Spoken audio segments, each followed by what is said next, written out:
Hey, are you ever going to start this podcast you've been talking about for like forever? Do you think that anyone will actually want to listen to something like this? What is your plan for an introduction? Are you sure you want to talk about these topics? People usually disagree. 3 hours? Are you crazy? Do you think you're some kind of expert or something? Are you planning to have an intro song? What if a bunch of people get really mad and hate you over this? Do you even know how to make a podcast? Are you just doing this because you like to argue with people? Don't let this be just one more thing that you talk about doing, but never actually do. Wouldn't it be better to do just one episode for each topic? Stop trying to change people's opinions. Just live your own life. Dude, people are never going to agree. Just let it go. Is this going to be a long intro? Because if it is, I'm bored already.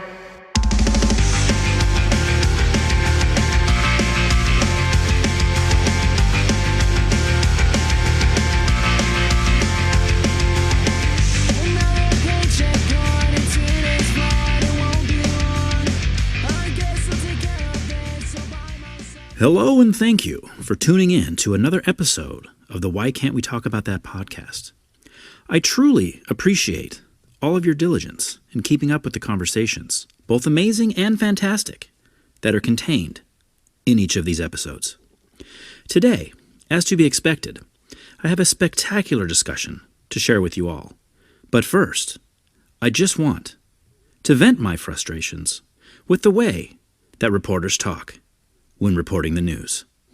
Earlier today, the strong winds brought down one of these eucalyptus trees onto a power line, affecting the power of more than 6,000 residents. Up until now, some of that power has been restored, but today we have definitely seen nature's wild side. Several community members either remained in lockdown for the entirety of the incident, while some residents had to be evacuated and moved to a warm location at stores nearby. It's an epic showdown between boy and beast. 7-year-old Huxley Hardy Penner comes face to face with a black bear while riding a scooter. Watch as the neighbor relentlessly pursues the bear from behind the car until the animal finally gets spooked and goes scurrying away. We're here at the vaccination site, and when it comes to getting an appointment here, there are two numbers to take into consideration.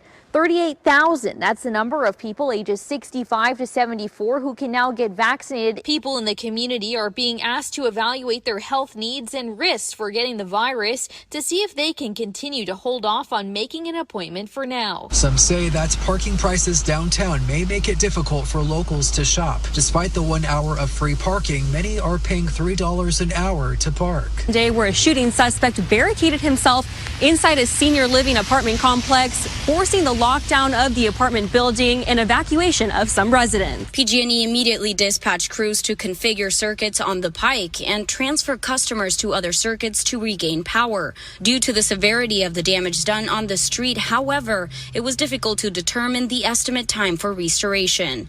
PG&E mentioned that all hands were on deck with crews from out of the area on standby, despite it being the weekend, to handle the situation both up north and down California. Residents between the ages of 65 and 74 can now get the shot. High surf and rain projections for this next storm. People are telling me they're taking more safety precautions. With the upcoming storms, there are some concerns about the Oceano Dunes area because of what happened a year ago. You can hear it too, right? This is something that has had me wondering for years, and I can't understand how anyone can do it without bursting out laughing at themselves. What's the deal? I have so many questions. Why do they talk like that? At what point did this start? Like, who was the first reporter to do it? Do they always talk like this, or just when the camera turns on? Do they talk like that at home? Hey dear, could you please pass the ketchup?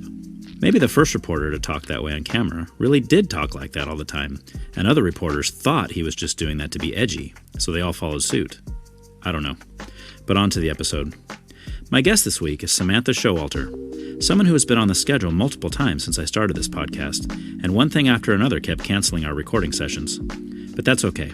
The conversation happened right when it was supposed to, and this episode is being released right when it's supposed to. Sammy is someone who is very good friends with my wife, and a friend of mine as well.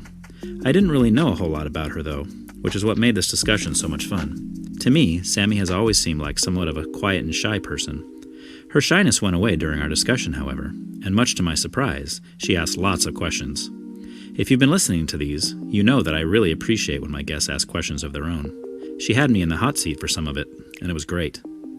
Things mentioned today: Interconnections, Garth Brooks, Faith Hill, Tim McGraw, Diamond Rio, Alan Jackson, Toby Keith, Alabama, the group, not the state, Pearl Jam, Eminem, Too Short, NF, Tupac, Jay-Z, Ludacris, Lil Wayne, Ja Rule, TLC, Mariah Carey, Britney Spears, Christina Aguilera, Pink, Justin Timberlake, Spice Girls, Warped Tour, The Killers, The Fray, Dashboard Confessional, The Ataris, George Strait, voting, the 2024 election, public school, homeschooling, children losing their innocence, abortion, hysterectomies and vasectomies, systemic racism, trans rights, the death penalty, sex education in schools, universal health care, the afterlife, the Bible, skepticism, how many gods are there,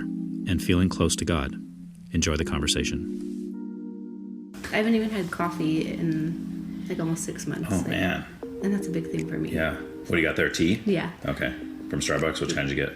The Mint Majesty. Oh, yeah. That's I get that favorite one sometimes. Yeah, that one's pretty good. Mm-hmm. But I have to put like a bunch of honey and sugar in it to make it taste good. Yeah, I put like 4 Splenda in it. But I don't like coffee, so oh, okay. It's just too, and Bethany loves coffee, so that's probably one of our biggest imbalances, I guess, in our relationship. Absolutely. But yeah, she's like all about it, and I'm like, ugh, nasty. Not even the taste of it? No, I don't like the taste of coffee at all. Like even if we're at a place that has a mud pie, most places use coffee ice cream for their mud pie. Don't like it. Huh. I can do certain places like Hudson's Grill. Do you remember Hudson's Grill? Yes. So their mud pie used to use peanut butter ice cream.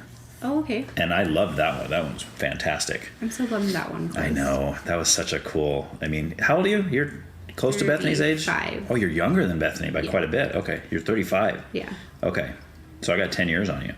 But you remember Hudson's. Oh, yeah. As a kid, because you pretty get young. those lollipops and you have to get the Indian catching the star or Yeah. whatever, and Yeah. a new lollipop, yeah. Okay. Yeah, I remember that. And we used to go there for after dances. Okay. Like in junior high, early high school. Oh, how fun. We would go there afterwards, and I have a lot of really fun stories in that place. Just me and my friends being stupid, and I bet, it's just hilarious. It's fun memories to think back on. That's cool. All right, well, let's start. All right. Let's go. We usually jump into music first. That'll be the first topic we get into. Okay. But I like to kind of lay just a little bit of groundwork of how we know each other. Like we met through my wife. Correct. Who's a good friend of yours, and you guys met at Luke's, right? Correct. First time. Okay. Who I actually didn't really care for when I met her. Yes. But now, she's one of my favorite humans. Yeah. Which is so funny because there's so many women that say that exact same thing with her. Oh, really? Yes. Oh, how funny. Like another one of her best friends, it was the same kind of thing. They just didn't, in the beginning, for the first time they met, they just didn't like each other. Huh. And then years later, they're best friends, so it's kind of... I think ours was more so because, we knew that she knew Sean and them. Mm-hmm. So we're like, is she a spy? Right.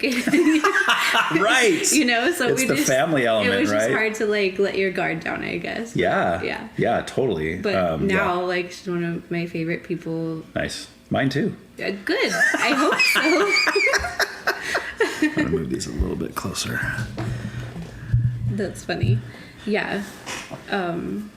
She's one of those people too, I don't have to talk to her every day, but if I see her, how often do we hang out? Not often. Not often. Yeah, right. But when we do, we just pick up where we left off. Right.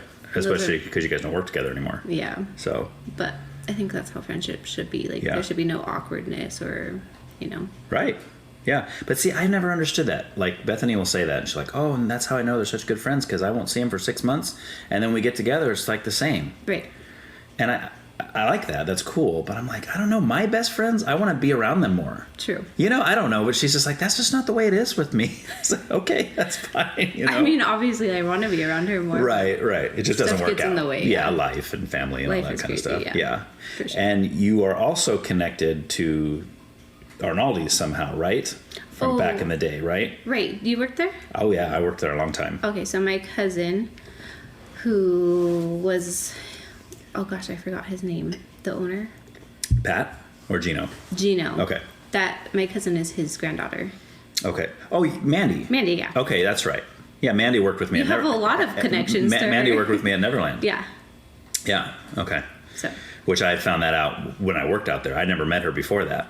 But there was a pizza on the menu that was named after her. Oh, really? The whole time I worked there. Yeah, it was a Mandy's mini pizza. It was like the personal size one. How adorable. And I never knew who that was. Right. You know, I knew that Ted was like her son and like that whole deal, but I never knew who Mandy was. I worked out at the ranch and I found, oh, wait a minute, you're connected to the Arnoldis. Okay. Right. So, How yeah. funny. Yeah. So you found that out even before you met me?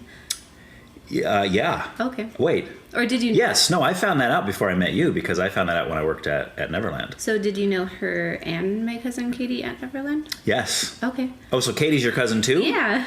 Are they related? Yeah, they're cousins. We all have the same mom. Okay. I mean, our moms are sisters. Interesting. Yeah. See, I didn't know that. Even when I worked out there, I didn't know that Mandy and Katie were connected.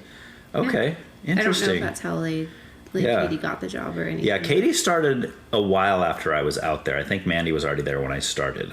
Yeah, she had been there in the earlier. Yeah, because she was security. Correct. And then Katie was like office firefighter. Right. But there's never fires. There so. was, and they got rid of the fire department out there too shortly after I started. That's what she started as. But... Okay. That's cool. What does she do now? Does she still work in that kind of field? No, she's actually like medically disabled. Oh no. Yeah, she was working at the Tascadero State Hospital and got assaulted by an inmate and did like severe damage, and then all the medications made her liver fail. Oh no. So then she had to get a liver transplant, and just that's never worked terrible. since. Yeah. Oh, that's a bummer. I know. So sad. It was like super traumatic for her family. Yeah. How long was that? A long time ago?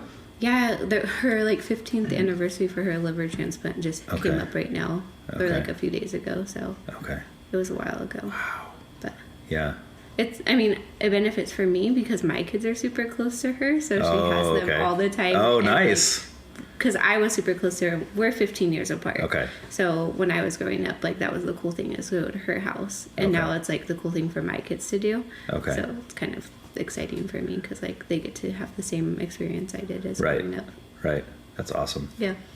Yeah. So I wonder, like, with that connection, like especially with like Arnoldi's, like, because I remember there were young kids that used to come in all the time with like Gino and Margie, and you know, I always wonder, like, was that you at some point? Like, and maybe I was in the same room as you a long time ago when you were little. That crazy to That's think my about? favorite thing. Yeah. And I always say when I meet God someday, people say, what do you want to ask God? And they have all these like philosophical, like deep questions. Like, I just want to see the highlight reel. Right. I want him to show me like every single time I was in the, like, what if like Bethany and I were in the same room And you didn't even know when each I other, was 8 and she was 5, and we had no idea, right? Like that years later we would get married and have children. I think that would be really cool. Yeah. How so crazy. Awesome. Yeah. Yeah. That is awesome. I like that. That was actually one of my questions I had for you too. Oh, okay. But we will get there. Later. Okay. Oh, you actually have prepared questions for me. I love it. I know. Nice. I studied. I'm awesome. That's awesome. I'm so excited. All right. Well, let's jump into music. I see you've come prepared. I always tell people this is an open note test. I like to go back early, like as far back as you can remember, just your first time you ever remember thinking to yourself, I like that song, or I like that, or... Yeah, so I can't like necessarily pinpoint an actual song, but like more so like artist or type of music. Would definitely be like 90s country for me. That's what I grew up on. Talking about like Garth Brooks kind of stuff? Garth Brooks, Alan Jackson, Okay. George Strait, Okay. Leanne Rimes. I mean, that list is huge. Okay. I could probably spend 3 hours talking That was, about yeah. that. Well, it's like you had like early country. Right. And then you had kind of like that 90s, 80s, 90s kind of country, and then you have now. Correct. Right, and they're all so different. Yeah, very different sounding. Yeah. I mean, the older country, like I did listen with my grandparents, but Okay. I don't really like have like vivid memories of that. Okay. But Okay. 90s country would really stand out for me. So who are some of your favorites from that era? Oh, definitely like the ones we just mentioned. Okay. I have a whole list, but like, it would take forever. Hey, we have time. You Yeah. know, there's no. Would you say country today is your favorite genre still? I still think 90s country for me. Still 90s country. Yeah. Okay. I mean, I do like today's country as well, Okay. but Just not as much. I would still choose a 90s song over today. Yeah. Okay. But I still go to country concerts and whatnot because I do like the music. Yeah. Yeah. Yeah, I so 90s for me, like 90s is my favorite kind of music, just in general. Same. Yeah. But I was like, which is funny because you're 10 years younger than me. 10 years, 5 years, 10 years. You're 35? Yeah. 10 years younger. It's like, don't make me do that. Yeah, so you were actually pretty young in the 90s. Yeah, like. Because I graduated in 96. I guess mine would be later 90s. Okay. Probably. Okay. But like I came into that with, knowing about Garth, like the ones I said, Garth Brooks, Alan Jackson. And there was always a couple songs here and there that I might have liked, but during that time I hated country. Yeah. Like I was that guy that said I pretty much like every kind of music except country. And I had friends that were, kind of country people, and they were always playing Garth Brooks and that kind of stuff. And I was always, I don't know, there's certain songs that I can appreciate today that I even liked back then. Like, we talked about like Thunder Rolls. Like that doesn't really sound like country to me. I like that song. But then I think on that same album is the Friends in Low Places. Yes. I hate that song. Oh, I love that song. Oh, that is the worst song ever. No, it's not the worst song ever. I really, even today, I just can't do it. I just don't. I don't like the. Well, I guess, and this goes across all genres, I don't like any songs with kind of repetitive, stupid lyrics. I was like, that does qualify for a lot, Ryan. I know, but it's like in the 90s, I had like the Whoop There It Is, and the like kind of those just kind of dancey, just dumb lyric songs. Like I could never really get it, and I kind of put that Friends in Low Places in there. That, yeah. That's but, fair. But I think Garth Brooks is very talented. I mean, sure. Obviously. Yeah. One thing I like about him too is like at his concerts and stuff, like, he has his like prepared like what he's gonna sing, but then at the end he'll like let the crowd like request songs, and he'll play any song that they like request, and he's like not even prepared to do it. Wow. Like hasn't been practicing for it. Like does it still sound good, or does he sound like he's not prepared? No, sounds perfect. Yeah, he's just talented, I think. Okay. But that's funny you say that about like 90s country too, because Ernie also dislikes. Hates is such a strong word. Yeah. Like the older country, but he loves the newer country. Okay. But I don't know. Huh. Yeah. I think that's a common thing. Loves the newer country? Oh, yeah. How can you love the newer country but not like the 90s? Maybe just because he wasn't familiar with it. Oh, maybe. I mean, he wasn't raised on it. Okay. I didn't grow up listening to it. Okay. That's the only thing I can think of. Yeah. He seems more like a hip-hop kind of guy, no? I think he likes all genres. He just likes everything. Yeah, when I first met him, he was like totally into like rock and like punk rock. Oh, nice. Yeah, I wouldn't expect that. That's my favorite. Is it? It is. Okay. Yeah, 90s punk rock. Okay. Yeah, specifically. I have a couple on those in my list too. Okay. Yeah. Very, very cool. I think mine are still later 90s to 2000s. Maybe. But yeah. Still good though. Yeah. That's kind of when it started to get a little more popular, I guess. Probably. In a sense. Yeah. Yeah. And you and Ernie have been together how long? Oh gosh. I think almost 13 years. Okay. Yeah. Because you guys met at Luke's also? We knew each other before. Okay. But like we started like hanging out there. Okay. Yeah. Gotcha. Very cool. Yeah. Now we have 3 kids. Imagine that. Imagine that. Yeah. You blink twice and it's just nuts. It's crazy. All you gotta do is just wait. They're gonna be married soon. Don't say that. I'm sorry that happened for you. That was my experience. Wait a minute. What? How do we have a 25-year-old child? How did that happen? How did that work? Yeah. Yeah. That's depressing. Yeah.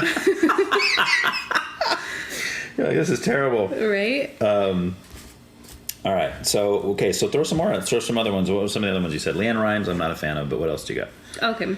I would say I'm not like a huge fan of her like lately. Okay. But she's not really like super popular anymore too.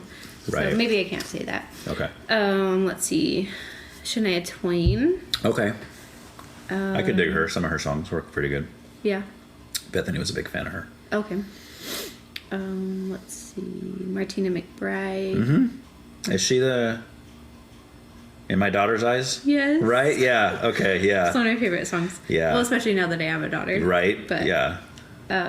Dixie Chicks. Okay. The Chicks. Hey now. Don't like them now. Hey now. You got to be careful here, you know. I know. Sorry, but I like the Dixie Chicks, not the Chicks. So like Faith Hill and Timberlake, obviously. Yeah, see, and those were, I think when they came out, that was kind of where, maybe not when they came out, but when they first started getting really popular, that was kind of when I started to kind of change my opinion and be like, yeah, maybe some country's pretty good. Yeah, you know. Okay. Because Bethany liked Tim McGraw. She had a couple of his CDs, and then Faith Hill, and of course it's the country couple of the year every all, you know. So, and they're still married, right? I think so. I think, yeah. I don't really keep up with It's that. not like Hollywood when they get married and they're divorced in 6 months. Correct. I mean, I'm sure there's still some of it, but not with them, I don't believe. Right. Let's see. Brooks and Dunn. Okay. Do you know who Diamond Rio is? I've heard of Diamond Rio. Okay. Yeah, I probably couldn't name any songs by them, though. Okay. I did have another guy in here who loved them, though. Oh, yeah? Yeah. I probably couldn't name a song either, but them and Alan Jackson were my mom's favorite, so that's what we listened to all the time. Yeah. Unless I got control of the tapes. Right, the cassettes? Yes. That's awesome. That makes me feel old. Yeah. Alan, I remember Alan, going back to Alan Jackson, I remember the only song I remember by him was the one about September 11th. I think that was Toby Keith, though. Oh, was it? Yes, he's on my list as well. Okay, Toby Keith is like the bad boy, right? He's kind of the bad boy of country. I guess maybe he could have been classified as that.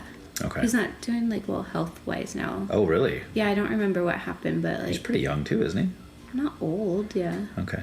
I mean, I think he's older than me, but I mean, I don't think he's old. Right. He's not like Willie Nelson old. Right. Right, exactly. But, yeah. Okay. I don't think he's doing well now, but okay. He was on my list as well. He's a Red Solo Cup guy, right? Yeah. Okay. Yeah. See, I know a couple songs here and there. Look at you. I'm all about the country, you know. All right. Yeah. Oh, and Alabama. Do you know Alabama? Yeah. Okay, that was also one of hers. Okay, that's one of the older. Those would be her three, like. Your mom's, you mean? Yeah. Okay. So obviously, I classify that because I like those memories. Right. Right. Is your mom, was she more of a fan of country? Is that her favorite? Oh, that's all she listened to. That's all she listened to. Yeah. Okay. I don't think she ever ventured out. Okay. Well, if you find something that's great, why change it? Exactly. Yeah. You know. My whole family, I should say, like that's just what. Yeah. Okay. I have a more broad music, like favorites, but. Yeah. What about your kids? Do your kids tend to like what you and Ernie like, or do they not so much? Yeah, I would say so. Like Caleb, he really loves country. Jordan, who's Ernie's oldest, he is also like a punk rock, like really early 2000s though. Okay. And like he listened to his playlist in our car the other day and was like, "You like this, huh?" Like Green Day and like, you know, nice. I can't think of the other ones, but yeah. Yeah, I was like shocked. I was like, yeah. Also like proud because you're not listening to like all that like vulgar like rap like yeah. You know? But which is just gotten progressively worse lyrically, it seems like. I know. Do you ever look back at that? I mean, I do often where like I look at my favorite because I went through a rap phase when I was younger yeah, too. Me too. Yeah. I'm like, so my mom like knew what the words said, right? Like she heard those songs.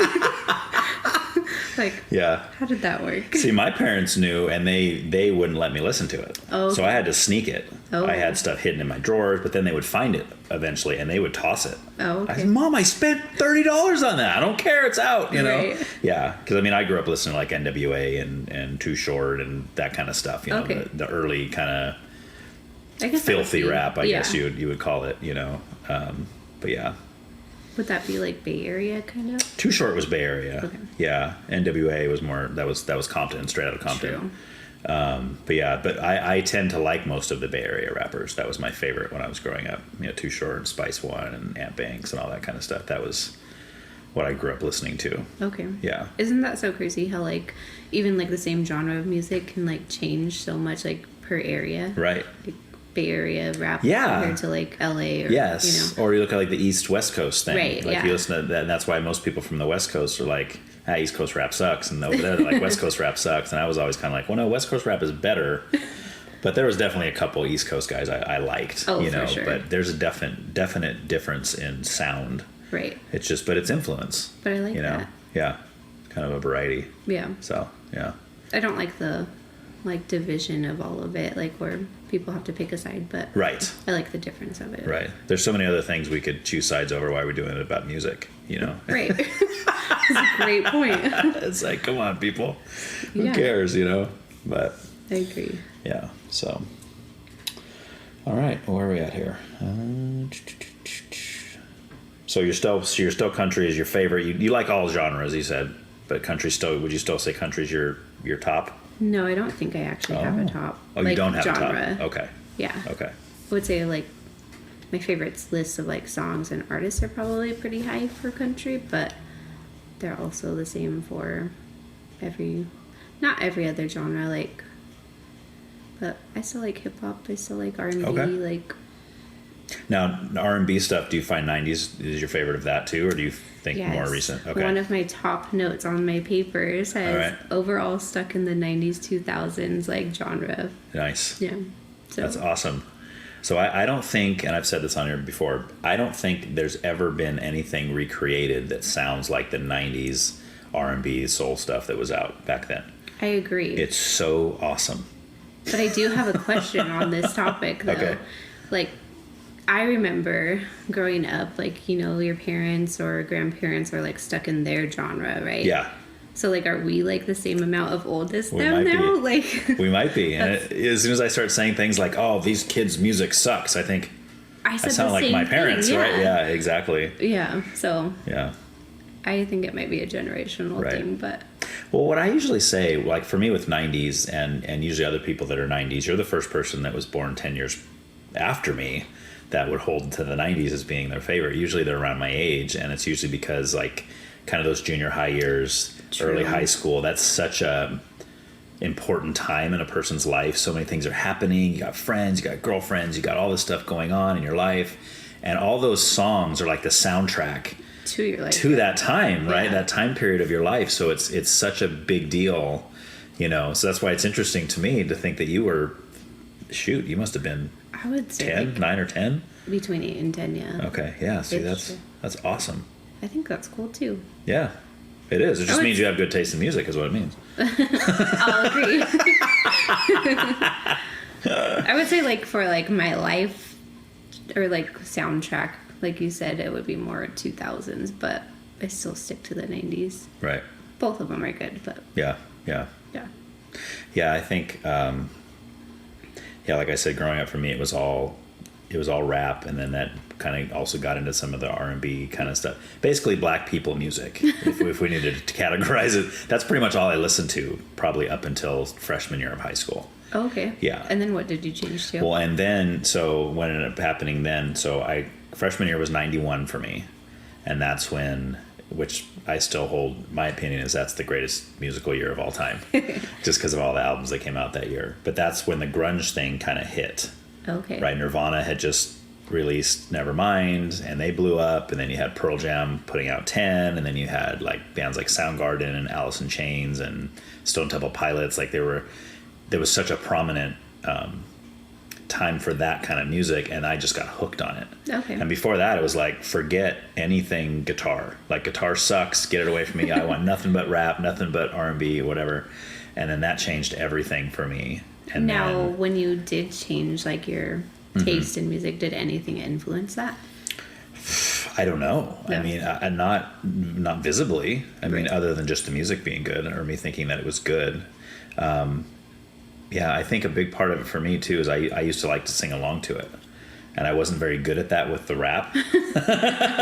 As much as we want to try, yeah. And I think when I was younger, anyway, I could do a pretty decent Eddie Vedder impersonation. So when I used to sing along to Pearl Jam, people would compliment and say, "Dude, you sound just like him." And I was like, "Oh, cool."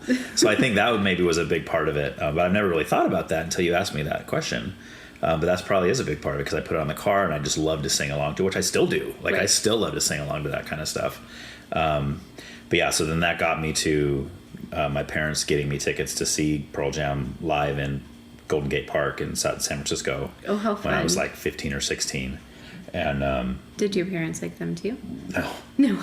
I mean, my dad does now. He'll say he likes Pearl Jam. Oh. My mom's not real big on that kind of music, but my dad would say he'll still listen to some Pearl Jam songs and stuff. But it wasn't like he was a fan then. Yeah. They were just getting me the tickets because they wanted to, and we had friends that lived in the Bay Area, so they just dropped me and like 2 other kids off there, and we just hung out in Golden Gate Park for the day and watched the show. And what a fun experience. Yeah, it was cool, but well, yes and no, because Pearl Jam only played like 6 songs, because he said he had food poisoning the night before, and they ended up leaving early. Oh, bummer. And it was this big old thing where all these people were getting their money back. You had to give your ticket stub to get your money back. I wanted to keep my ticket stub, which I still have, and I didn't want to get rid of it. But the whole reason of telling that story is because Bad Religion opened up for Pearl Jam at that show, and I had never heard of them, didn't know anything about them, and they're kind of one of the 90s kind of punk bands that's what got me into that. Okay. I came home from that show and I pretty much bought every, I'm buying all these compilation albums. It's like, okay, Bad Religion's on this compilation. So's NoFX, so's Pennywise, so's all these new bands I'm checking out. And I was like, okay, this is awesome. Right. And then within like a year, I just had all these, I like revitalized my whole catalog of music with all this punk rock stuff, so. That's cool though. And it just kind of stuck, and I don't think it'll ever change. I just. Still in there. Just still my favorite, yeah. So. That's fair. Anyway. So that was a long answer to your question, but that's okay. It was a good question. All answers are accepted. Oh man. So what kind of 90s other than country are you talking? Let's hear some of your 90s bands. I would say they're probably more 2000s. Okay. Though, the ones I wrote down. Okay. That's close enough. Okay. We'll take it. Yeah. Ooh, I also love 2000s pop. Okay. Obviously. Like what, like NSYNC and that kind of stuff? Britney Spears? No Backstreet Boys. Just no? It's divided. You can't be like... You have to be one or the other. Well, where does 98 Degrees fall in there then? I like them. Okay. I don't think they were part of the rivalry, though. Okay. It's only Backstreet and NSYNC. The way I view it, yes. Okay. That's funny. Okay. I don't know, what genre would you like to start? Wherever you want to start. Okay. We'll get through all of it. For like my hip-hop era. Okay. Definitely, like, hands down favorite rapper, Eminem. Okay. Yeah, he's up there for me too. Is he? For sure. I don't think he'll ever like go away from my list. Yeah. Do you think though that he had a prime and he's kind of hit it like back then, or do you think his new stuff is just as good as what he was putting out back then? That's a tough question because I think his prime was really good. Okay. But I also really like his new stuff. It's just completely different. Right. Right. And I like that about him, like all his albums. I feel kind of like the soundtrack to his own life, right. What he's going through. And yeah, he's real. Yeah. Well, he's either real or he's psychotic. Right. Like off the charts, like not just psychotic, but I think a lot of that stuff that people say is psychotic about him is like, that's not even really happening in your life. That's a little... It sounds psychotic. Right. Maybe that's like something he thinks about when he's going through something, but it's like, I don't really think that you're doing those things, But he had a whole song about that too, where he's like, people think that I actually do this or that I believe in it or whatever, Yeah. Yeah. True. So I would say I like all of his music like throughout the years equally, but I don't know, maybe it's just like where he is in his life too, because he's not touring or anything, so it's kind of hard to see if like he would still be in his prime. Right.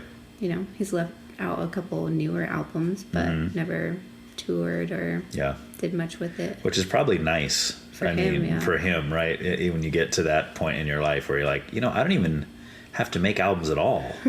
Right? But I still can. If I want, Right. I can just do the creative process, because a lot of musicians that I talk to personally, they say that's their favorite part. The creative process. Yeah, it's just the creating a new song, creating a new album, creating that part of it. Others I've talked to say, no, the touring is the best. I love playing live, But I think the vast majority of them will say the creating process is the best. I think I would feel that way too if I was a musician. I think that would be mine too. Yeah. But I also don't like people, so Right. But I wonder if I would change if I was in a band or if I was a singer or something and I was on stage and the whole crowd was just going nuts for me or something. That's a good question. I don't know if I would change at that point, because I think part of my fear of even public speaking or any of that is just like everybody's looking at me. Right. Do they even like what I have to say, or are they noticing something? Do I have anything in my teeth? Like what's like all these worries that you have, But it's like, what if all those people paid hundreds of dollars to see you? What if you were Taylor Swift, and all these thousands of people are just packing out these auditoriums just to see you? I think it would be exciting. I don't know. I think you would get that adrenaline maybe and push you through it. But right. I mean, I'm sure even celebrities still get anxiety about going on stage. But I'm sure, yeah.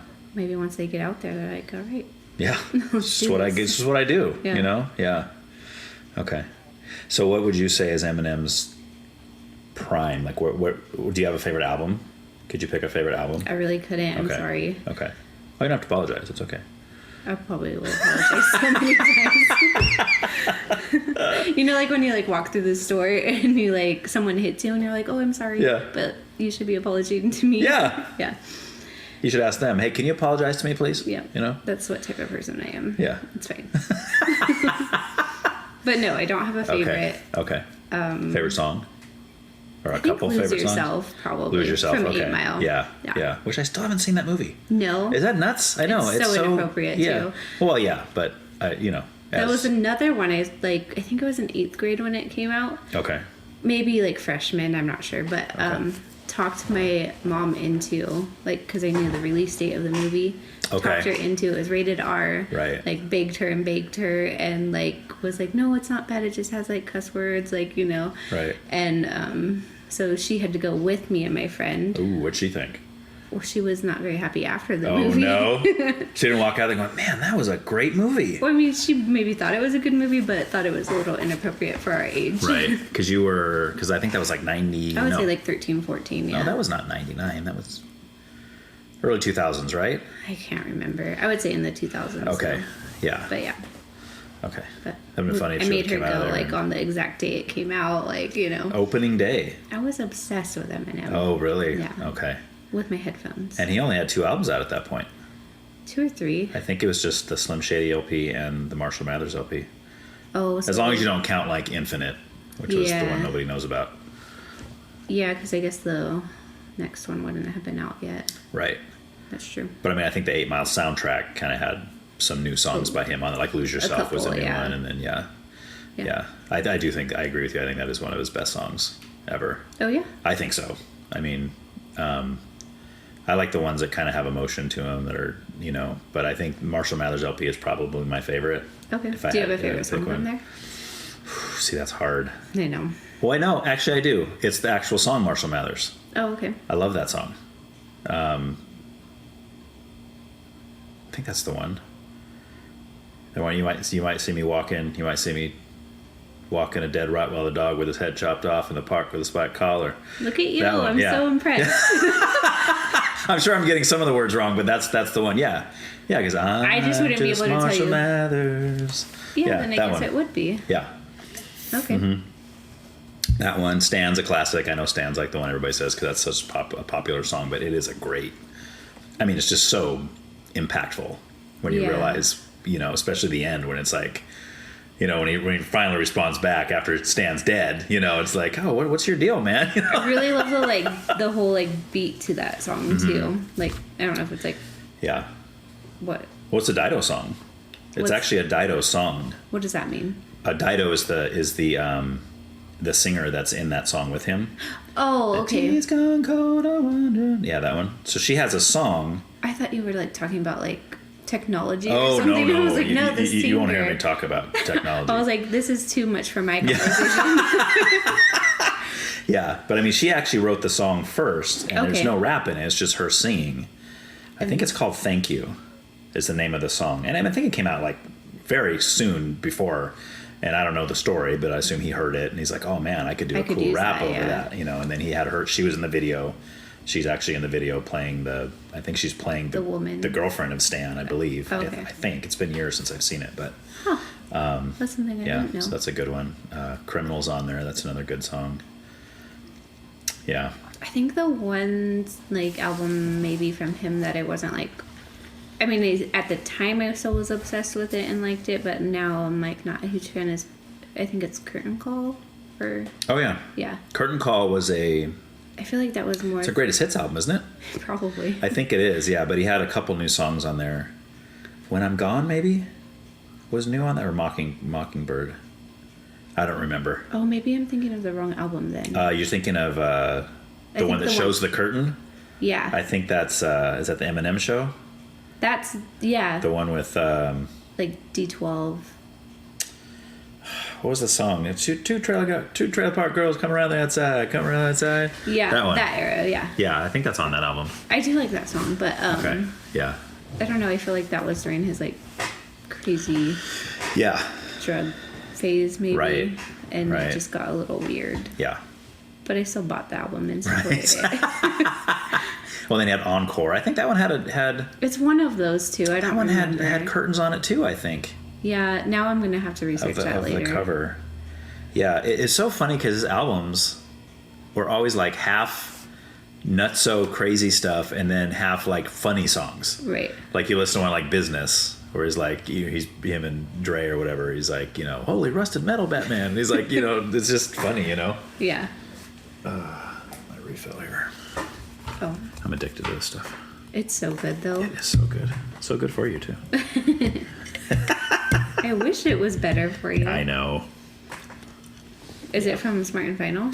Well, yes, but I get mine shipped to me because I drink so much of it. Oh, is it cheaper that way? It is cheaper, and I get a 3-pound bag. I get it every 2 weeks. Wow. You're like, dude. Hey. Tap, put it in the... I have no room to talk on that. No room at all. But I go through a lot of it when I do podcasts because Yeah. I make some for everybody, and then, plus the kids drink it sometimes, and so that whole deal, so... Well, you're nice. My kids, I'll be like, do not touch that. Yeah, that's for grown-ups, sweetie. You just stay away. Right. When you're a grown-up, you can have some. You pay for it yourself. Absolutely. All right, so that's Eminem. Another fantastic. I would agree with you. Probably, I don't know if I could put him at my favorite rapper of all time, but he's definitely a top 5. Ooh, can I ask what your favorite of all time movie?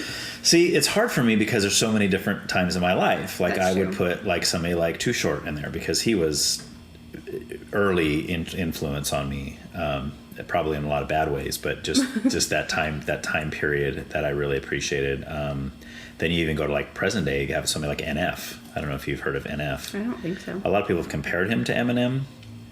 If you heard a couple songs, you'd probably be like, oh, I know that song, because you hear him play in stores and stuff. He's pretty popular right now. Okay. Dang, who else would I say? Tupac. Tupac is a big one. Yeah, Do you feel any Tupac. how I was saying about NSYNC and Backstreet Boys? Do you Yeah. have any about Tupac and Biggie? Yeah.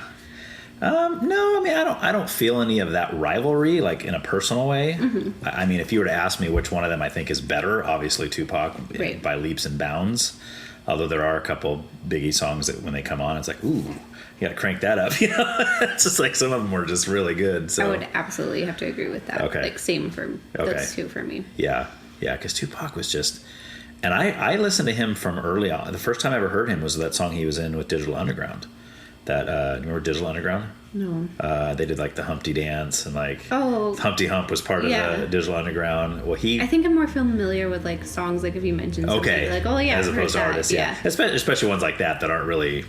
I mean, you could probably classify them as one-hit wonder, even though they were around longer than that. But they had a song called "Same Song" that was on an EP that they put out, and that was the first time I ever heard Tupac. And then after that, he put out Tupacalypse Now with Brenda's Got a Baby and some of those songs. It was like, okay, this guy's awesome. Right. But then by the time you got to like the mid '90s and you had All Eyes on Me come out, I was like, whoo, that's just like fire. Oh, dude. Oh, man. Easily one of the greatest rap albums of all time, I think. So, yeah. I would have to agree. I mean, like that album was released when I was too young to listen to, Right. But we still listened to it as we got older. Like it never faded. Right. Yeah. I can still put it on today. And to me, that's what matters. That's how I know it's a lasting album. Correct. I can put on Marshall Mathers LP today and still like it just as much as I did when it came out a million years ago. Right. So. That's fair. Yeah. But then there's other groups that I might latch onto and be like, oh my gosh, this is the greatest thing ever. And I can't stop listening to it for months and months and months and months. But after I'm over that, I could never go back and it would be I wouldn't even think about it. Really? Yeah. And I might hear it later on and go, why did I like that so much? Right? Like, so it's just kind of weird how my mind works like that. But I think that's normal though. Okay. Yeah. You have that kind of experience too? Not as much, but maybe with certain things. But I feel like everyone goes through phases with different tastes and whatnot. Right. But yeah.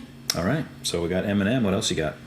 You got a bunch. I have a bunch. Nice. But I did come find rap, hip hop, and R&B all together. So. Okay. Let's see, Nelly. I still love him. Jay-Z. Nah. Not so much. No, not so much. But to be fair, I don't know a lot. I have maybe heard 4 or 5 Jay-Z songs in my entire life. Okay. So, and I'm just not a huge fan. Again, East Coast. You said you had no. That's funny. Yeah. I put Ludacris, but I also have mixed feelings about him. Okay. Growing up, I felt like when I was in high school and stuff, I liked him. As an adult, me and my friends went to a concert, like, in San Diego, I think. Of his? Of his, yeah. Oh, crazy. And it was the worst concert I've ever been Oh, to no. in my entire life.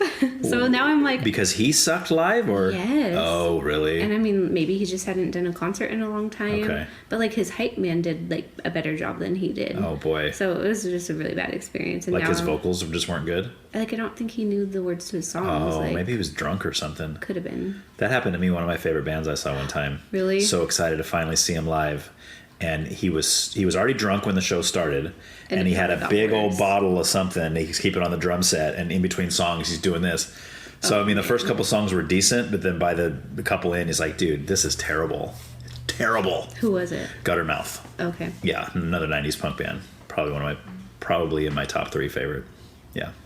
But do you associate that memory when you listen to it? No. Okay. I just forget that even happened. And I have never seen them. That's the only time I've ever seen them live.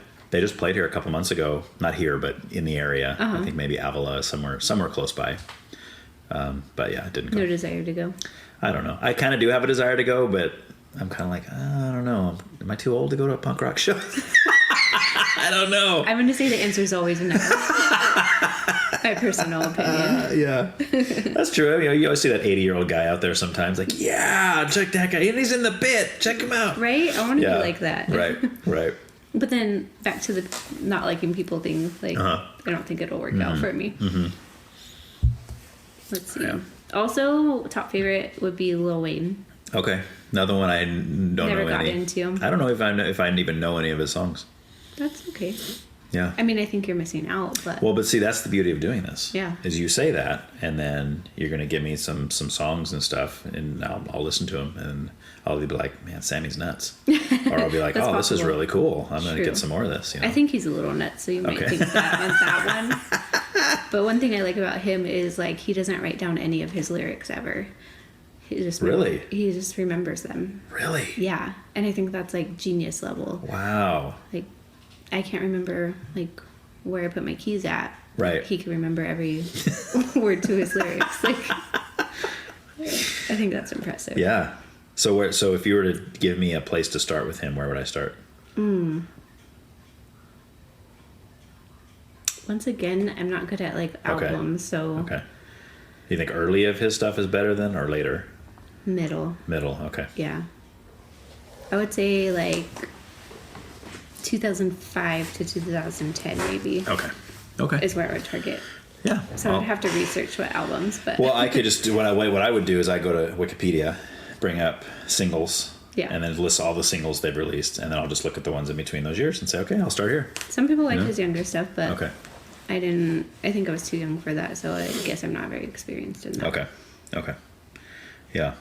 50 Cent, because I like Eminem, so they're kind of, like, associated together. Yeah. And then obviously Dr. Dre, because same. Right. And he, like, promoted Eminem, so can't really not like him, right? So did you come into, like, Dr. Gray? No, that's a different guy.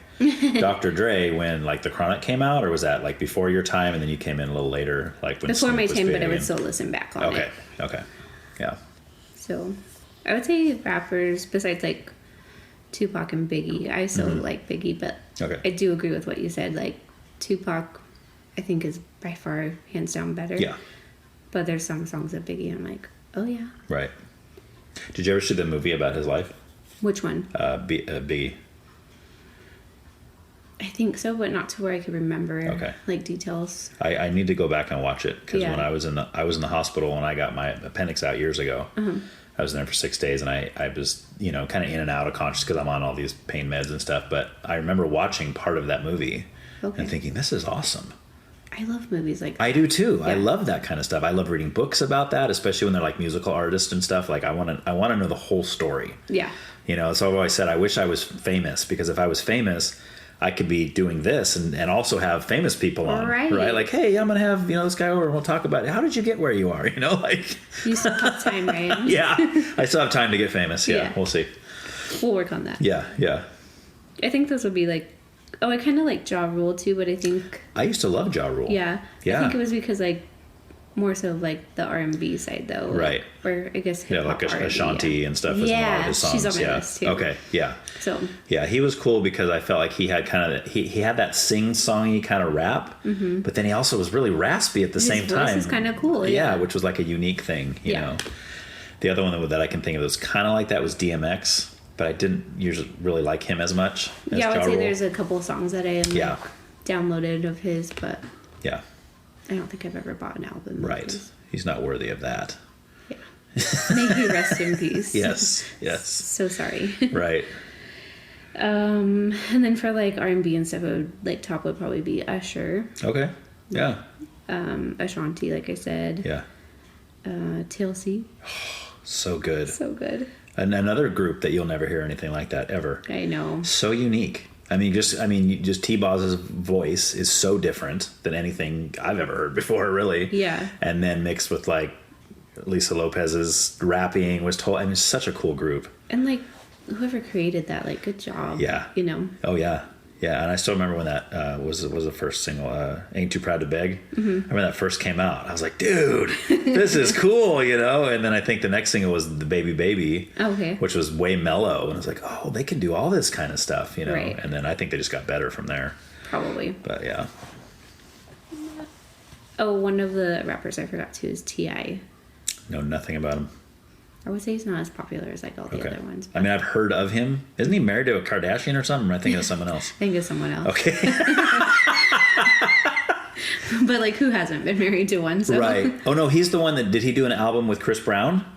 It's possible. Okay, He's done so many that might collabs, be what I'm thinking of then. Like with Justin Timberlake. And Okay. all kinds of stuff. So Okay. it could be. Yeah. I'm not sure. Chris Brown's on my list too. Okay. But like the early Chris Brown, Right. Not the like woman beating.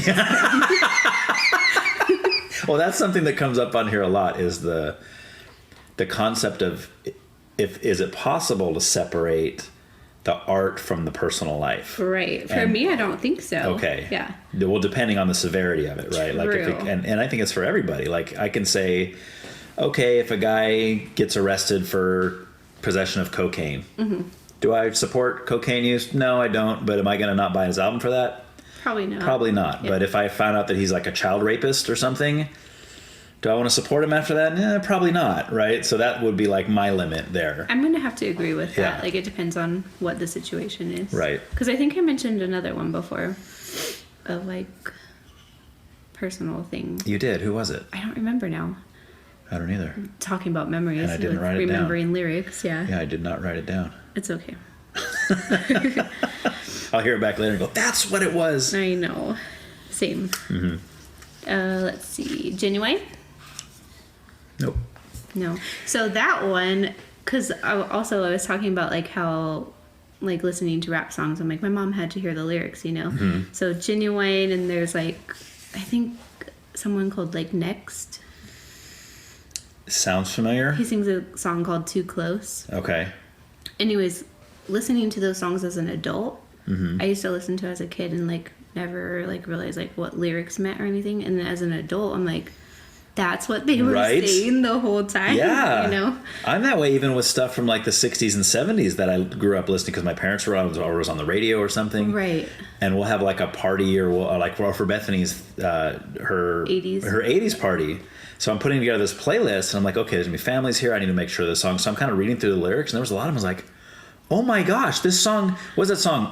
Rock Steady by, is the Whispers, I think? I'm not sure. Steady rocking all night long. Oh, yeah. That one. Okay. You read the lyric, the whole song's about sex. Is it That's really? what he's talking about. Rock steady all night long. And the whole thing is about sex. I'm going, oh my gosh, like I never knew that in a million years. I'm There's like, well, so I can't many put that on the songs, playlist. I've came across so many like that where I'm like, oh. Right. No one mentioned anything. Yeah. Well, because when you're younger, I don't think you have that knowledge yet to even, it's over your head, right? Which is great. Yeah. You know, and that's what they say about kids' movies. They're like, oh, yeah, there's adult humor in there, but the kids don't know. It's over their heads. Absolutely. You know? Yeah. But then it does get scary when your kids start laughing at those like moments and you're like, oh no. Then you realize, okay, it's not over their heads anymore. Right. Like, oh. Yeah. Yeah. Okay. Let's see what else. Neo. I know the name. See, a lot of these like early to mid 2000s kind of people. So there was we'll get into this later, of course, but there was a point, probably around 90, probably about 2000, 2001, somewhere around there, where that's when I become a Christian. So I was, in the beginning, I was like, okay, I can't listen to anything but Christian music. Okay. So I just wiped it all out, listened to nothing but Christian music for like 5 or 6 years. Oh, so you missed like a lot. So I missed a lot, right? So there's a whole area. That's why there's a lot of these guys you're saying right now. I know the name, but can't associate. Like, but I couldn't tell you a single song by like Genuine or any of those, or Next or any of these ones that you were saying. Okay. Yeah. I'm sure if like it came on the radio or something. Right. Like, Exactly. oh, that's who that is. Yeah. And I know that song. I have a lot of that too. Right. Right. I think my last ones would probably be like Missy Elliott. Okay. Yeah. I remember. Janet Jackson. Nice. Because she was like before and like during my time, you know. Oh yeah. Mary J. Blige. Oh, dude. No one can top that. Oh, so good. Outkast. Okay. Yeah. And Mariah Carey, I don't know if she would be like pop or R&B or what, but she would probably be on my list for like any genre. Depends on what album. Yeah. Right. But she's not one that I've like been like obsessed with. Like there's songs that I'm like can bust out singing, and the other ones I'm like, it's okay. Right. But I feel like with her, she's extremely talented. From her first album, I was a fan. I remember owning her first what was CD. the first album? Do you know? I think it's just self-titled. Okay. But it had like Someday on it, and in fact, I think it was the first song I ever heard. What's the one with like the rainbow? Oh, that's Rainbow. Oh. I think that's the name of the album. It could be. That's like her fourth or fifth one. Oh, okay. I always say like the first three, I think, were her kind of different style before she went full on pop, and then she started wearing no clothes, and she started... Right. Because I always kind of admired her in a sense, and this is kind of a political thing, I guess, but if you can sell millions and millions of records without being sexy in your videos and wearing no clothes on your album cover, then I have more respect for you, because that means it's your talent that's getting you that. Right. Whenever I see somebody who's like, oh, every time I perform, I'm half naked. Right. I'm like, well, why do you got to do that? Yeah. Do you need? Is that what you're selling, or are you selling your art? You know, are you selling your actual talent? You know, and I feel like I was kind of disappointed when Mariah Carey went that road, because I'm like, you don't need to do this. Yes. Yeah. But she still wrote good songs after that. It wasn't so, but it was like watching the videos. I'm like, is that necessary? Yeah, it's like, really? Come on. But I feel like that one, and then Emotions was her second one, and then Music Box, I think, was her third one. Okay. With like Hero, and you know, she's like an amazing songwriter, and that's I think that's what I appreciate about her the most. I think one of the ones I would classify with what you just said about like not selling albums with taking your clothes off and whatnot would be Alicia Keys. Yeah. I think she's done a good job of that. Yeah. I mean, I can't remember. Maybe she started out that way. I'm not sure, but I don't really think remember so. her. No, the first song I think I ever heard from her was Fallen, which I believe is off her first album. I think so. Yeah. I don't think she ever went that route. Yeah, I can't remember. Yeah. Yeah. But I also love her voice too. Oh yeah, she's real good. Yep. I think that's what I had for all right that genre. All right. Well, what do you got? What else? What other genres you got? I just have two more. Okay. Which would be pop. Okay. Which we already talked about. NSYNC. NSYNC. Obviously, Britney Spears. Okay. Christina Aguilera. Okay. Now there's a somewhat rivalry. Yes. Who do you like better of those two? Britney. Really? Yes. Why? Not like current Britney, but you know. Yeah. I mean, I still like her. I think she needs a little help. Maybe, right. But, right. Again, getting personal life versus actual singing. And I think Christina's voice is amazing, though. Yeah. So. Yeah. Comparison-wise, I can't pick a favorite, but if I had to, it would be Britney. Yeah. Well, it's one thing to say I like Britney's songs better than Christina's songs. But like you said, like when you're talking about like a vocal, like if both of them were unheard of and they both go on American Idol, I think Christina would just blow her out of the water, because she's just got such an amazing voice. I'm going to agree with that entire statement. Right. I would say I like more Britney songs, but Christina has a better voice. Right. Jessica Simpson. Okay. But like the old Jessica Simpson. Yeah. Pink. Oh, that's a good one. Then and now. Okay. I like her. I admire her because I feel like she does what she wants. Musically, like she's her own artistically. Person, yeah, she's not real, seemingly, I mean, I don't know her. True. But seemingly not real concerned with anything else. Yeah. And I think that's what sells her albums. I think people are like, I like her because she's just like, no, this is what I think. This is the way I'm going to sing.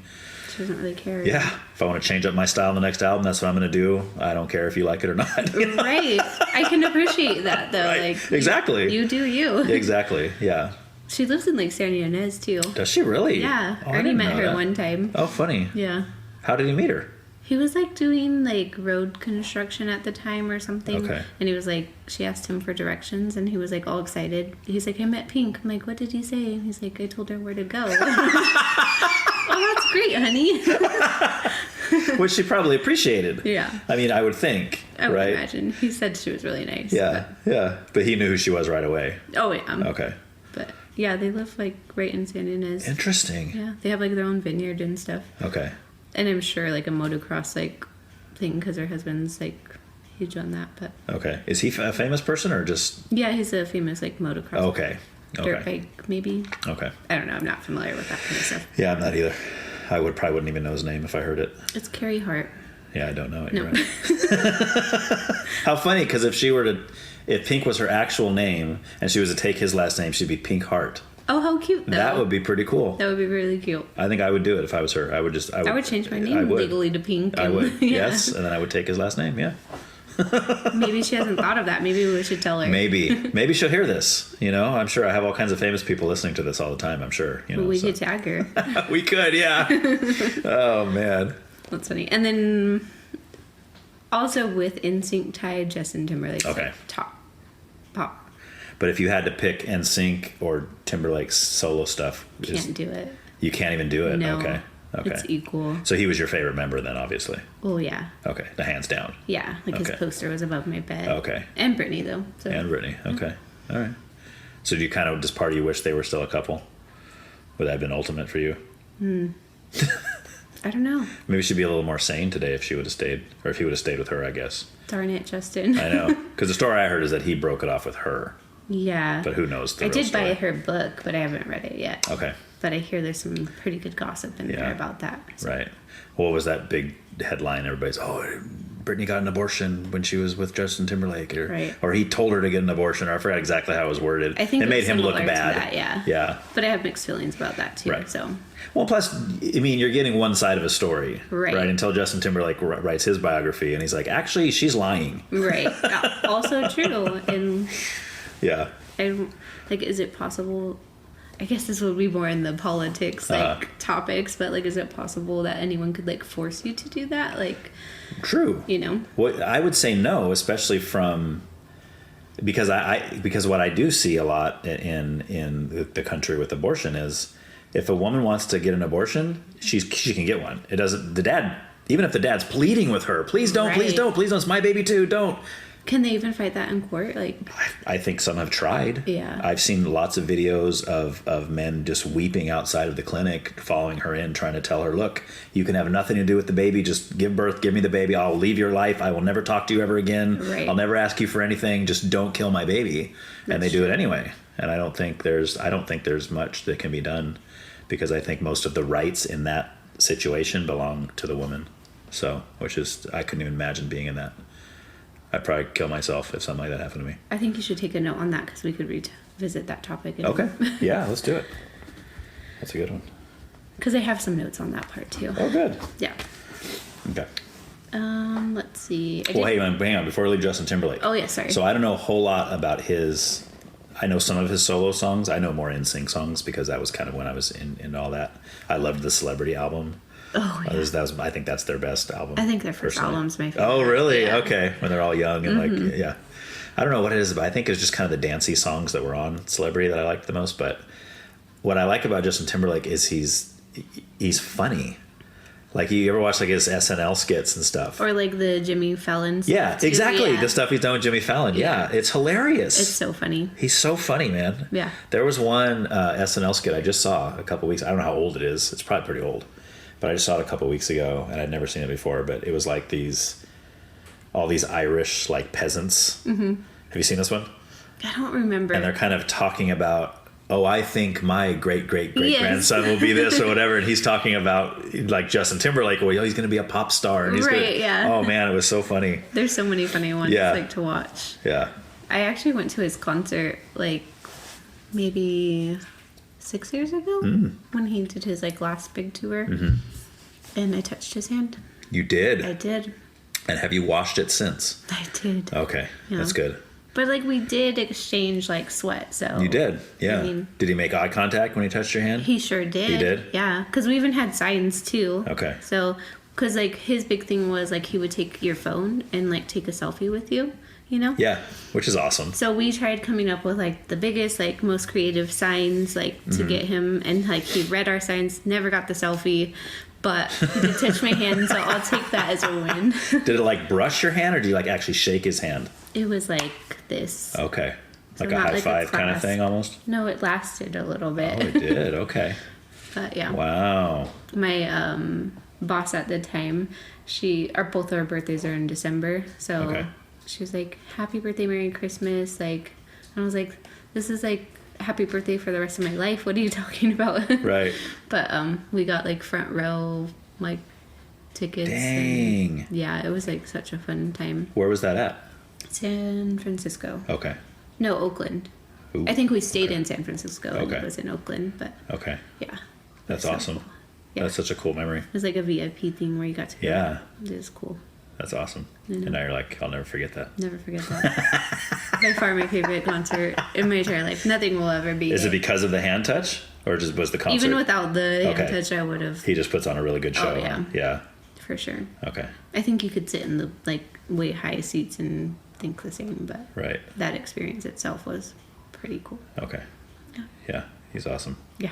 I don't know a lot of his solo music, but I think he seems like a cool person. Yeah. You know?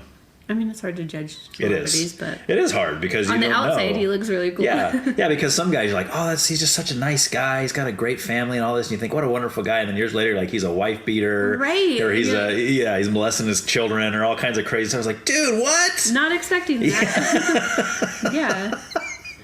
Yeah. Oh man. That's funny.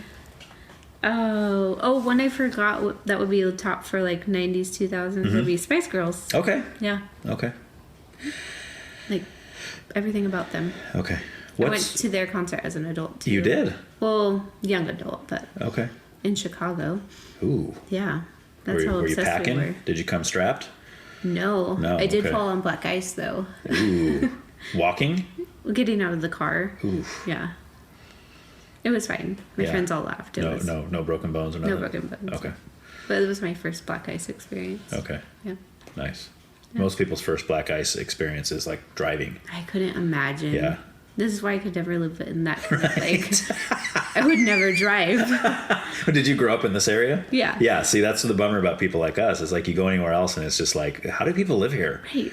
Like blizzards and stuff. Yes. Like, I'm not driving in this. Or even snow. like heavy rainstorms. Like we were driving through Oklahoma one time. Oh. And it was just buckets. And I'm like, I can't see. It was at night on the Right. freeway. I couldn't see At anything. night too? Yes, it was terrible. And all these people were behind me honking because I'm going so slow. Right. But I'm like, I can't see. So I finally had to pull off. And I'm like, I can't do this. I'm like strapped, like, "Grr!" I'm like white knuckling. I'm like, I'm Yeah. freaking out, man. There's this big old storm. And of course, people are from around. They're like, what? This is nothing. Right. Right? We're used to this. This is normal. I don't think I could get used to that. Yeah, I And when know. they say that, you probably would. But If you grew up there, I think Yeah. you just know. But like for us, that you grew up in paradise, where it's like 75 degrees all year round, and we're there's- complaining when it gets at 40 at night. right? Yeah. Or the other day it was like 35 in the morning when I woke up, and I was like, ooh, Right. crank the heater. This is terrible, you know. So Same. yeah, okay. And that was who you saw? You saw Spice Girls. Spice Girls. Yeah. Okay. That was like their last tour Yeah. together. I always had a problem, and I know it's not what the lyric means, but the if you want to be my lover, you got to get with my friends. Like maybe that's a British way of saying like you have to be friends with my friends. That's how I always took it. Yeah, but like But I if, get if what someone you're says you saying. want to get with my friends, it's usually kind of like in a sexual way. It's like so I always took that like, oh, if you want to be my lover, you also have to sleep with all my friends too. Right. I never thought of it And that way. I'm sure that's not what they meant. Yeah. But I always heard that and I'm like, that's weird. Like, Right. why would you want that? Like, You don't you wouldn't want want like, that. yeah, don't you want somebody to be faithful just to you? Like, I can see your point on that. yeah, I just always took it as the other way. But yeah, which is good because that's probably the right way. hopefully. Yeah, I think that was the proper way to take it. So, Yeah. Okay. I guess we'll never know on that one. Unless you have connections to them. I do not. Yeah. I think that's like probably my top one. I like Black Eyed Peas and like Destiny's Child. Mm-hmm. Not Beyonce though. Okay, That's I'm going to with be you. controversial. Well, but I'm with you. Yeah. I'm actually with you on that. And not that I know a lot of Beyonce songs from her solo stuff. I'm not going to say I won't like listen to a song, Right. but Right. But she seemed to have changed, like even as a person. I think that's why. Right? Yeah. She got kind of cocky and kind of like, I don't know. I guess fame will do that to you, but. True. I don't know. I just have ill feelings towards it myself, but other people are like, "What? You don't like Beyonce?" Like, yeah, it's almost blasphemous to say something like that. Like, I mean, maybe she's a nice person, but right. Yeah. Yeah. That's just my opinion. Okay. Cool. And what's your last genre? It would be back to the punk rock. Okay. What which do you got? would be for me. Do you remember like Warped Tour? Oh yeah. So that would be I never got to go, but I never went. My friends were always going, and I just never went. Okay. And that was back when we used to go to shows all the time. Okay. But just never made it to Warped. I think my era would probably be like 2006 to 2008. Okay. Those years. Okay. So those would be my top like people. Well, who do you got? 30 Seconds to Mars. Okay. My Chemical Romance. Okay. Yeah. I love Gym Class Heroes too. Oh yeah. Yeah. Yeah. Plain White Tees. Okay. Paramore. Yeah. See, I do like Paramore a lot. All American Rejects was one of my top high school ones. Nice. And I still like a lot of their songs. Yeah. Yellow Card. Okay. Hubasink. Okay. Nice. The Killers is one of my top two. Okay. I don't know why, but I don't know a lot from them. I got one album because I inherited it from somebody. Oh man, I'm trying to think of the title of the album now, and I listened to it and I loved it. Oh, okay. It's got one of their most popular singles on it. What's the name of it? There's like Mr. Brightside or When You That's Were on Young. there. Mr. Brightside is on that album that I have. Okay. But I don't think that's the song I'm thinking of. One of my favorites is it's like either When You Were Young or When We Were Young. I don't remember though. Is that a slower song? Yeah. Okay. Yeah. Yeah, that's the only album I've heard though. Okay. But I do really like it. They're kind of on my list to expand eventually. Be like, okay, I listened to one, I really liked it, so let's get some more. Cool. I just haven't done it yet. So. Yeah. The Fray. Okay. They're also like slower, so like I don't even know if that would be punk rock. Probably not. I don't know. Right. Maybe pop. So there's a band called The Afters, and I always get the Fray and The Afters. You probably haven't heard of The Afters, but for some reason they came out around the same time, and I was getting confused. But How to Save a Life, is that the Fray? Yeah. Okay. Yeah. I was going to say that, but I wanted to premise it first by saying I might be getting this wrong because it might be the other band. Yeah, so I'm sure that's probably one of their most popular songs. But it's possible. Yeah. My last two, I'm not sure what years. Okay. Like, it might not be in the 2000s. I was thinking, but it would be Dashboard Confessional and the Ataris. Okay. The last two you mentioned, I could probably have more to say about than any of the other ones you just said. Okay. Love them both. Cool. Fantastic. So good. Oh man. So what would be your favorite Ataris song? Oh boy. See, this is difficult. I know. Very difficult. My favorite album is. Oh, even that's hard. I was like, I'm just still not good with albums. It would be the Blue Skies, Broken Hearts. That one. The one with San Dimas High School football rules. Okay. And Your Boyfriend Sucks. Right. Those I love those ones. But then they put out an EP. And maybe you've heard this if you're a fan. Yeah, I'm sure you have. I mean, if you're a big fan. I can't say I'm like. Okay, so they had an EP come out on Fat Records, which is like it's owned by the guy the singer for NoFX. Okay. He had a label, and he had an EP come out by the Ataris. I think that's all they put out on the label because they were on a different label for their full lengths. But this EP was called "Look Forward to Failure," and it had a song on it called. See, I'm gonna brain fart on the title, but it was about Claire Danes.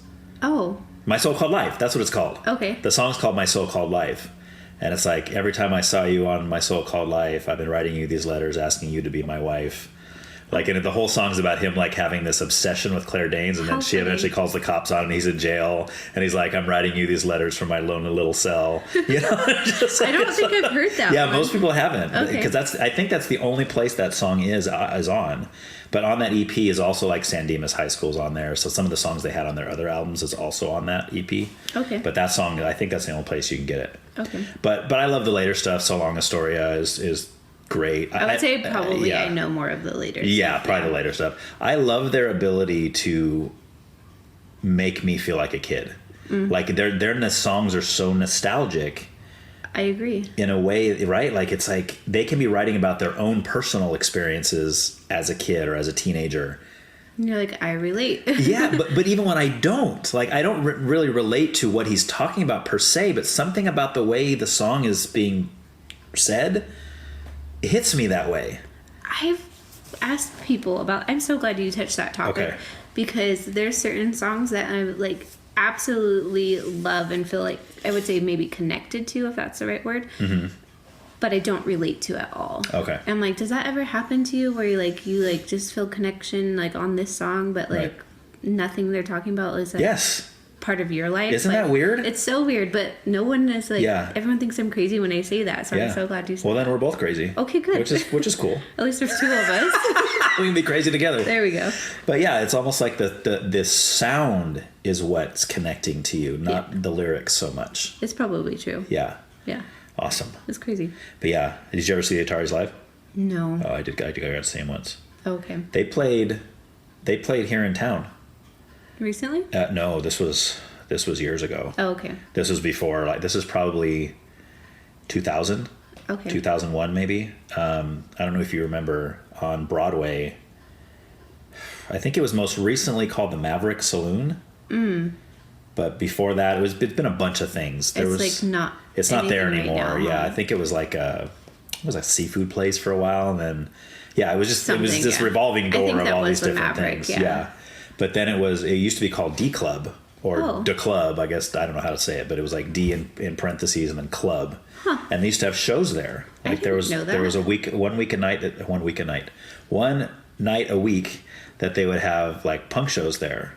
How cool. And we used to go to those a bunch. Like, did you go to the Ataris? Yeah. Oh, fun. Yeah, that's where I saw them. Okay. That's the one place that I saw them play. How fun. Yeah, it was awesome. It was really, really cool. It's a really small venue. This is before, like I said, like So Long Astoria and all that stuff that they kind of got them a little more popular. Yeah. But yeah, it was a really good show. But yeah, they still have a bunch of cool shows there. Okay. I saw there used to be a local punk band there called Out of Hand. I don't know if you ever heard of them. No. That was like late 90s, I think, or maybe mid to late 90s. They played there once, so I got to see them play there. I think the Ataris are probably the only big name now that I remember seeing there. But there was another band called Lucky Strike that was it was like a female fronted kind of poppy punk band that was really good. I'd never heard of until that night. We saw. Oh, they're awesome. Oh, cool. I still have their album. I got their one. Oh, nice. I think they only had one album out, and I got it that night. I'd never heard them. I don't know what happened to them now. I don't know if they're still around or what. Probably not. Yeah. But then one night we saw a Kiss cover band that was called Star. Oh. And they played, and they were like all dressed like Kiss, and they were a cover band, so they just did Kiss songs. Yeah, it was pretty cool. That's not that I'm a big Kiss fan, but that was kind of a cool thing to go see. Yeah. But anyway, yeah. So. So what is some of your favorite Ataris, like later stuff? Like the later stuff. I think my ultimate favorite is called like The Saddest Song. Oh yeah. Have you heard that one? Yeah. Yep. I don't know why. I don't have a reason, but because you like sad songs. Maybe. Makes me feel good. Sad songs make me feel good. Right. Isn't that weird too? Like even if I'm in a good mood, like I like sad songs. I can't say it's weird. Well, I guess I can say it's weird in the sense that it's not normal, right? Like my kids always say, "Oh, so and so says I'm weird. Or, this is weird." I'm like, in order to determine weird, first you have to determine what normal means, right? That's true, and then weird is the opposite of normal. But I'm that way too. Like I connect more with sad songs. I connect more with sad movies or sad. You know what I mean? Like You know, because I think I'm just an emotional person. And it's so funny. Like, that everything you say, like, makes me laugh even more of what Bethany tells me. Like, because, like, she'll always, like, tell me things and, like things, like, I don't know. I can't think of an example. And I'll be like, I think me and Ryan are more alike than me and you. Yeah, You which is know? probably true. Yeah. Yeah. Or like if I'm talking to her about Ernie or something, she'll like see like Ernie's boy, Right. you know? I'm Right. like, huh. Which is kind of But I good. think that's a good balance, Yeah, it you is. know? Yeah, it is good. Yeah. I mean, and especially if you're talking with somebody like, I don't know, like if she was to come to you and be like, hey, I'm having these issues or whatever. I don't know if she's done this or not, but if she did, it'd be cool because then you could be like, Well, I see this. Yeah, and you can kind of give the other side, see? True. You go to bat for me, I guess is what I'm trying to say. You can be like, hey, it's all your fault, Bethany. You need to know. It was all you. Yeah. Ryan's right. Right, exactly. That's funny. All right, let's do dashboard. Dashboard confessional. What do you got for me on that? Another emotional group. Yeah. Yeah. But my song is more of like a popular one. But Okay. I really love Hands Down. Yeah, it's a good one. It just makes me like feel happy. That's a good one. Yeah. Yeah. What about you? Yeah, so I'm kind of new with them, but they're one of those ones that I heard and I pretty much got everything they've ever put out. I would actually say both Dashboard and Ataris are more in my adulthood. Like, Oh, okay. Not younger. No, not back then. Okay. Yeah. I probably listened to them when I was younger, but I never got like attached to them or anything. But Okay. There was a band called Further Seems Forever. Are you familiar? I don't think so. Well, when they first started, Chris Carrabba was their lead singer. Like he was the original singer, and like every album that band has put out has had a different lead singer, which really? is weird. But yeah, they did the first one, which is called "The Moon Is Down," and then Chris Carrabba left Further Seems Forever to go start Dashboard. And the story, the way I heard it, was that he had been writing these songs that weren't really the heavy rock or punky kind of stuff, is like Further Seems Forever. Okay. And then so he's like, I'm going to go and do this. And then he started doing that. And that's obviously what he got more recognition for. And then he actually came back after all that and did another album with Further Seems Forever. Really? So I think Further Seems Forever's newest album has him back on vocals again. How crazy. But yeah, so I started, I think I found an album at a thrift store. And I was like, oh, this is that thing that Chris Carrabba started after Further, so maybe I'll check it out. And I bought it and I was like, oh my gosh, this is really cool. Yeah, and I don't remember, it was an EP. And it's got my favorite song of all time by them on there. And I don't remember what it's called. And I'm going to cheat. I know, I was going to look up something too. Yeah, let me see here. If that's allowed. That is allowed. Dashboard. It was called So Impossible. Okay. Was the EP, which has Hands Down on it. I know that also came out on a full length. For You to Notice. Oh. That's the song. That's my favorite song by I them. think I have heard that one. Yeah. But my favorite album is probably The Shade of Poison Trees. Just because I love the lyrics on that one. Okay. So. That's fair. Yep. Very nice. I can't find what I was trying to cheat on, but it's okay. What was it? Oh, just one of like my best friends. She passed away a couple years from breast cancer. Oh. But I think it was the Ataris, but I could be totally wrong. But they did a birthday message for her. Oh, really? But I can't remember the band, and I think it was Okay. them. But I wanted to double check. Was that Kayla's sister? Yes. Okay. Do you know Kayla? Another connection. Oh, library, right? Yeah. Okay. Yeah. Yes. I didn't know there was that connection, but I think I saw something on Facebook because I knew Kayla had been posting stuff about her sister, and then you started posting stuff because you saying you guys are really good friends or whatever. And We've been best friends since high school, so yeah. Okay. I'm so close to their family too. Right. So right. Yeah, and she no longer works at the library, so I don't really see her much anymore. But okay. I don't know where she works now. I think she got a better job. Good for her. Yeah, totally. I know. I always get so jealous of her, like traveling. Pictures and stuff. Yeah, where they just go to like Washington and like. Well, they just went to like not Puerto Rico. What's the? Oh my gosh! It's the place everybody goes. It's like an Americanized tropical paradise. Oh. That I have some other friends that moved there, and I can't think of the name of it now. Oh really? Yeah. Oh my gosh! It's gonna kill me. Can I cheat on that one? Yeah. What is it? Not Tahiti. Nope. All these other tropical names are popping in my head. It might start with a T, though. Maybe. I don't know. I'm not seeing it. And then Cancun keeps popping in my head, but that's Mexico. Puerto Vallarta? Nope. No. That's also Mexico. It's not Mexico. It's like a... Oh, Costa Rica. there it is. Yes. Okay. That's the one. Costa Rica. Yeah. Yes. Didn't they just go there? I It think they looked just like it went was there. a while ago. But Okay. Yeah. Yeah, I guess not just. But Sorry, yeah. Kayla, if you're listening. I doubt Totally she- stalking your profile. I doubt she listens. If she listens to this, it's going to be because she knows you. Maybe. Maybe she'll become a new listener. Or maybe she'll be like Ryan and Sammy. Like, Oh, there you go. Huge yes, yes. And then she'll listen and she'll go, I like Sammy even more, and I hate Ryan even more now. Stop it. He thinks what? All right, cool. All right, so to finish out the music then. All right, I think we did good on that. We did. We covered a lot of stuff there. I'm going to have a lot of... That was actually one of the homework. topics that I was like, I don't think I could talk about a long time for. There you go. There we go. There you go. I like to do like top 5 favorite bands or artists. It can be ones that you've already said. Okay. If you want, but if you had to put them in like top 5 of any genre, I know that's hard. Yeah, I think when I like read that question, I initially put down I don't know. Okay. But I would still say NSYNC and Justin Timberlake would be on there. Okay. Oh, and Eminem, obviously. Mm-hmm. So that's 3. Okay. I don't know if I could do the last 2 because like they're all tied for like like. What about country stuff? You don't. None of those guys are country. Yeah, but I don't know if I could like. Oh, you can't pick a one. favorite. Gotcha. Okay. So I'm not sure. Okay. Let's say I'll put George Strait up there. Oh, interesting. Yeah. Okay.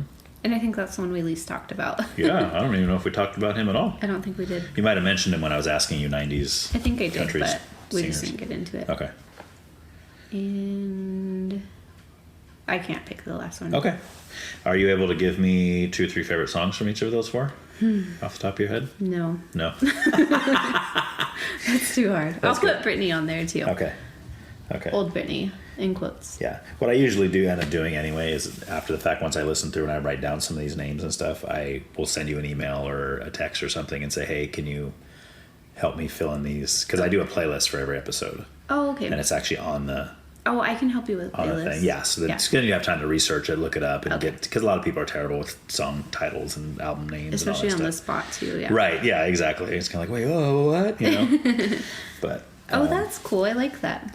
Yeah, so I started doing that the second season because I had somebody contact me and say, hey, is there any way you could... She's like, I'm listening in my car most of the time, and I hear these bands or these singers or whatever I've never heard of, and I want to check out some of their stuff, but I have no way to write it down, and then I forget. Right. She's like, is there any way you could put the names in the description of the episode? I said, yeah, I could do that. Absolutely. So I started doing that. So each one will have like it'll be like, here's the title of the episode, and then I'll say there's some topics that we discuss, and it'll say playlist for this episode, and I'll have all these songs and dates and stuff. So I've read like what you post before, but I never saw that part. Oh, okay.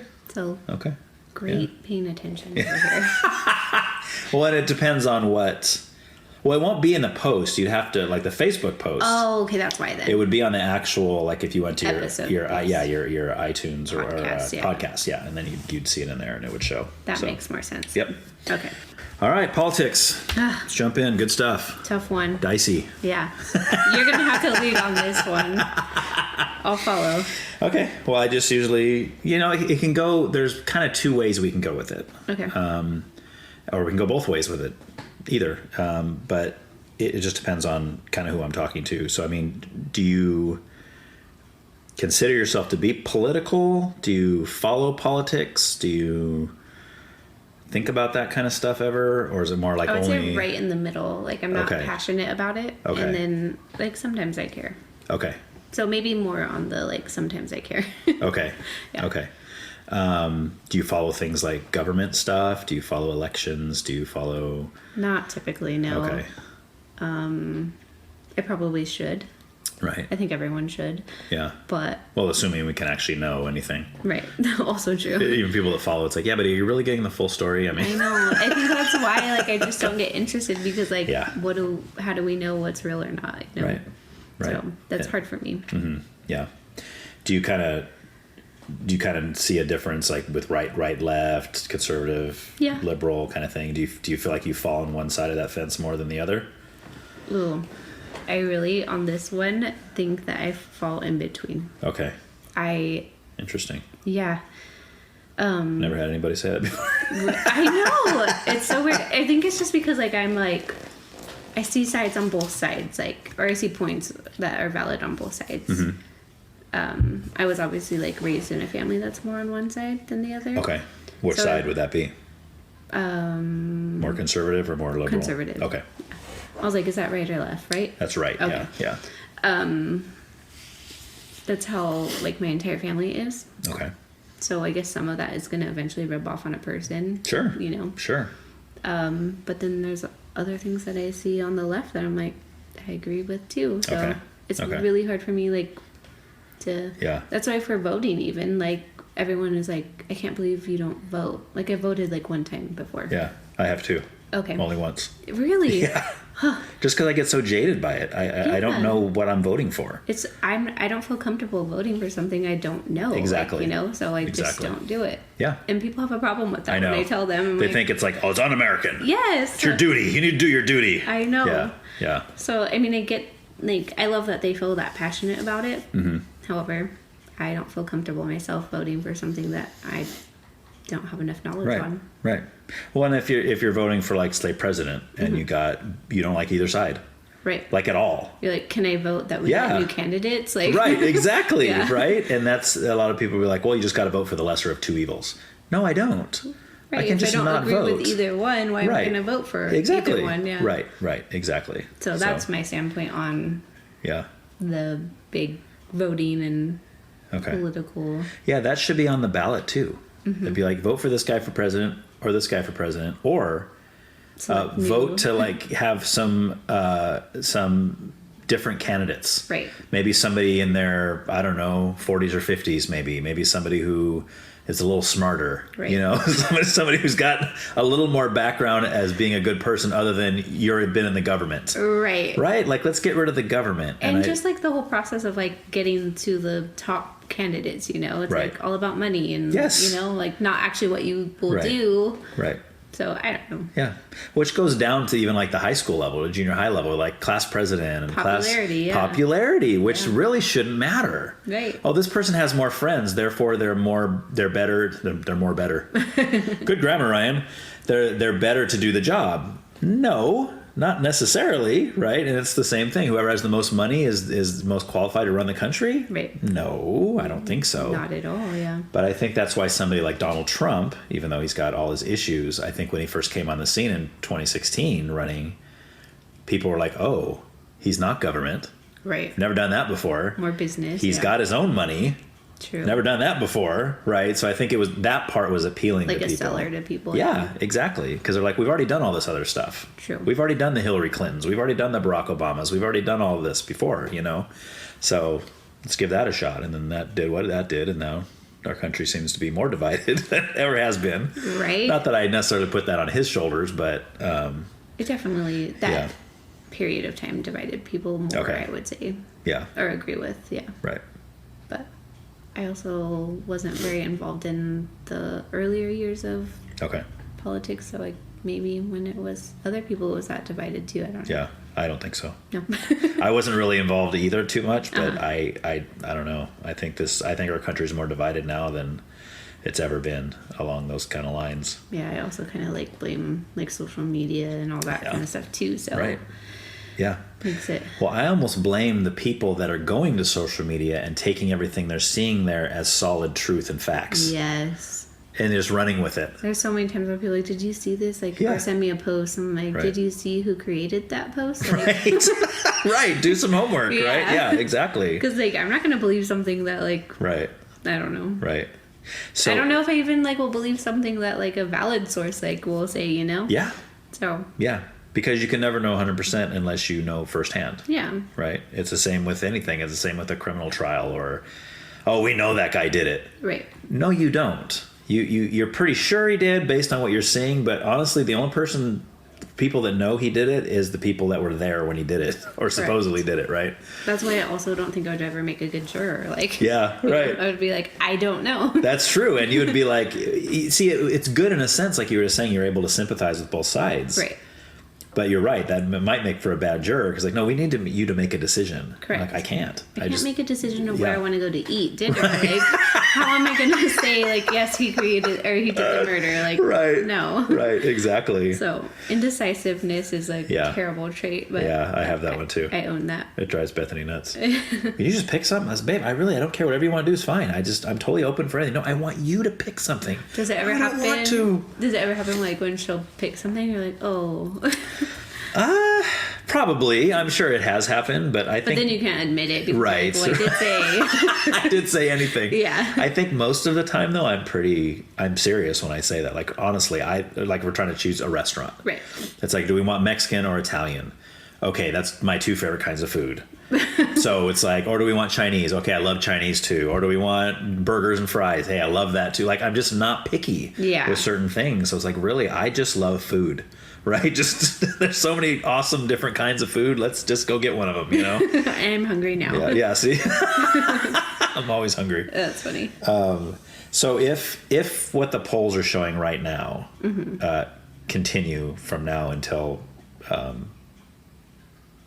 crunch time, I guess, voting time or whatever, it's going to be another Biden-Trump showdown. Right. How do you feel about that? I'm just curious how it's going to play out, honestly. Okay. I don't have any thoughts or feelings. You'd be fine either way? No. Okay.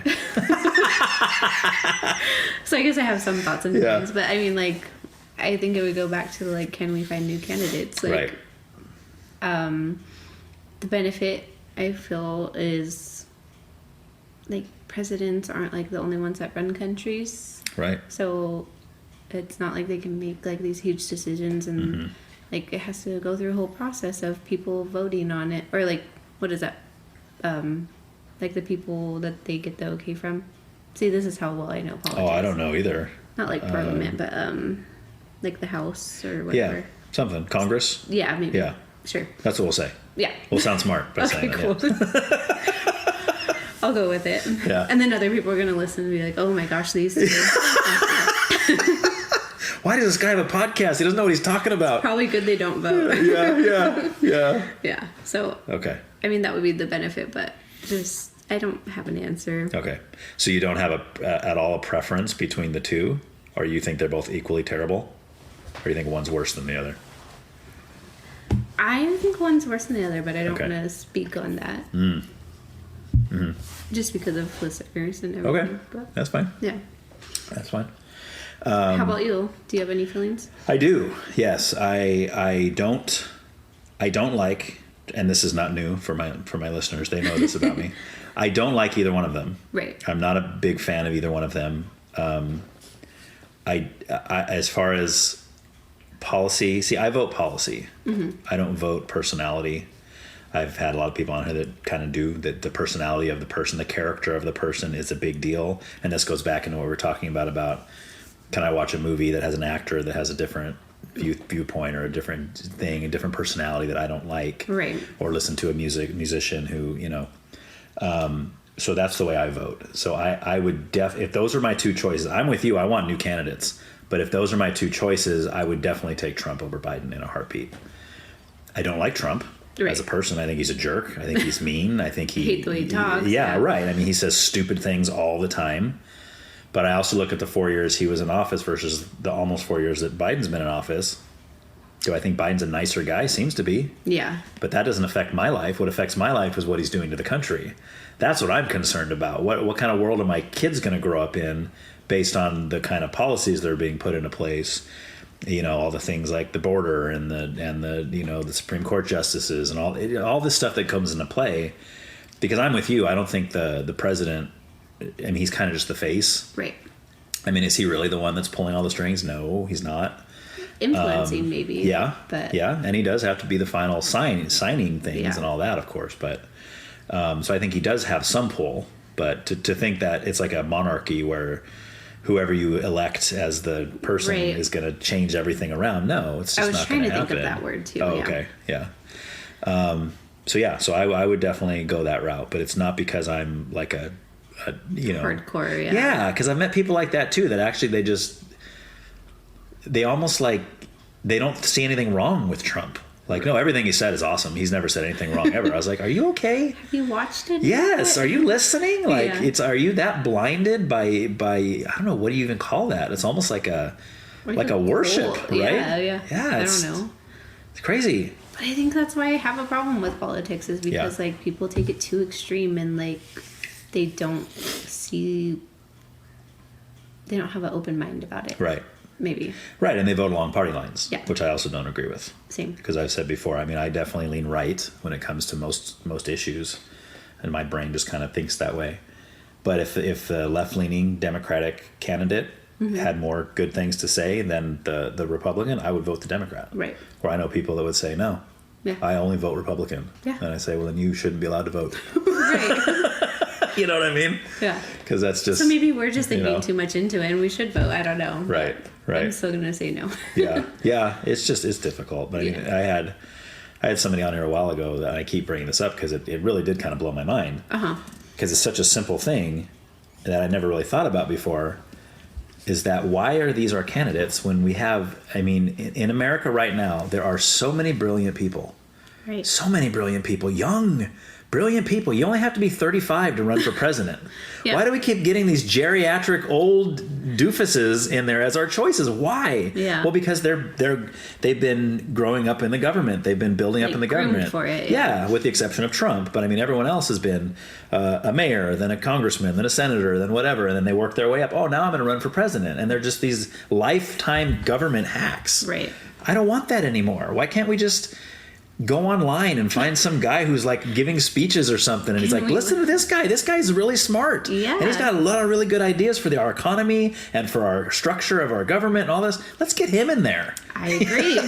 You know what I mean? Definitely agree. Or her in there. I'd even say, or her in there. I'm not against having a woman president or whatever, but as long as it's not Hillary or Kamala Harris or any of these other, I just feel like we haven't really had any good female candidates really in that area from my view, but I can't speak on that because I'm not too knowledgeable on either of them, so I don't have any opinions for don't dig too deep. It'll just make you mad. Okay. You'll just be like, oh man, these people are just crazy. Yeah. So the other way we go then, if other than government stuff, is just kind of like world issues, like things that are happening in our country, things that are affecting even our own lives. We both have children. Yours are much younger than mine. Well, maybe. How old's your oldest? I mean, I know Jordan is like 16? 16. Okay, so he's older. Caleb's 11. 11, okay. Elijah's 10. Okay. Harper's 3. Okay. Yeah. So other than Jordan, your other three are younger than all my kids. Okay, so you still have pretty young kids. Yeah. And Harper's how old? 3. Dang, she's little. I know. Okay. But it feels so old. Yeah. I think there's just something about your last baby, though, like, right. that makes you so sad when they grow up. Are you guys done? Oh, yeah. You finally had the girl and you're like, all right. Permanently that's done. It. We are finished. Yep. Okay.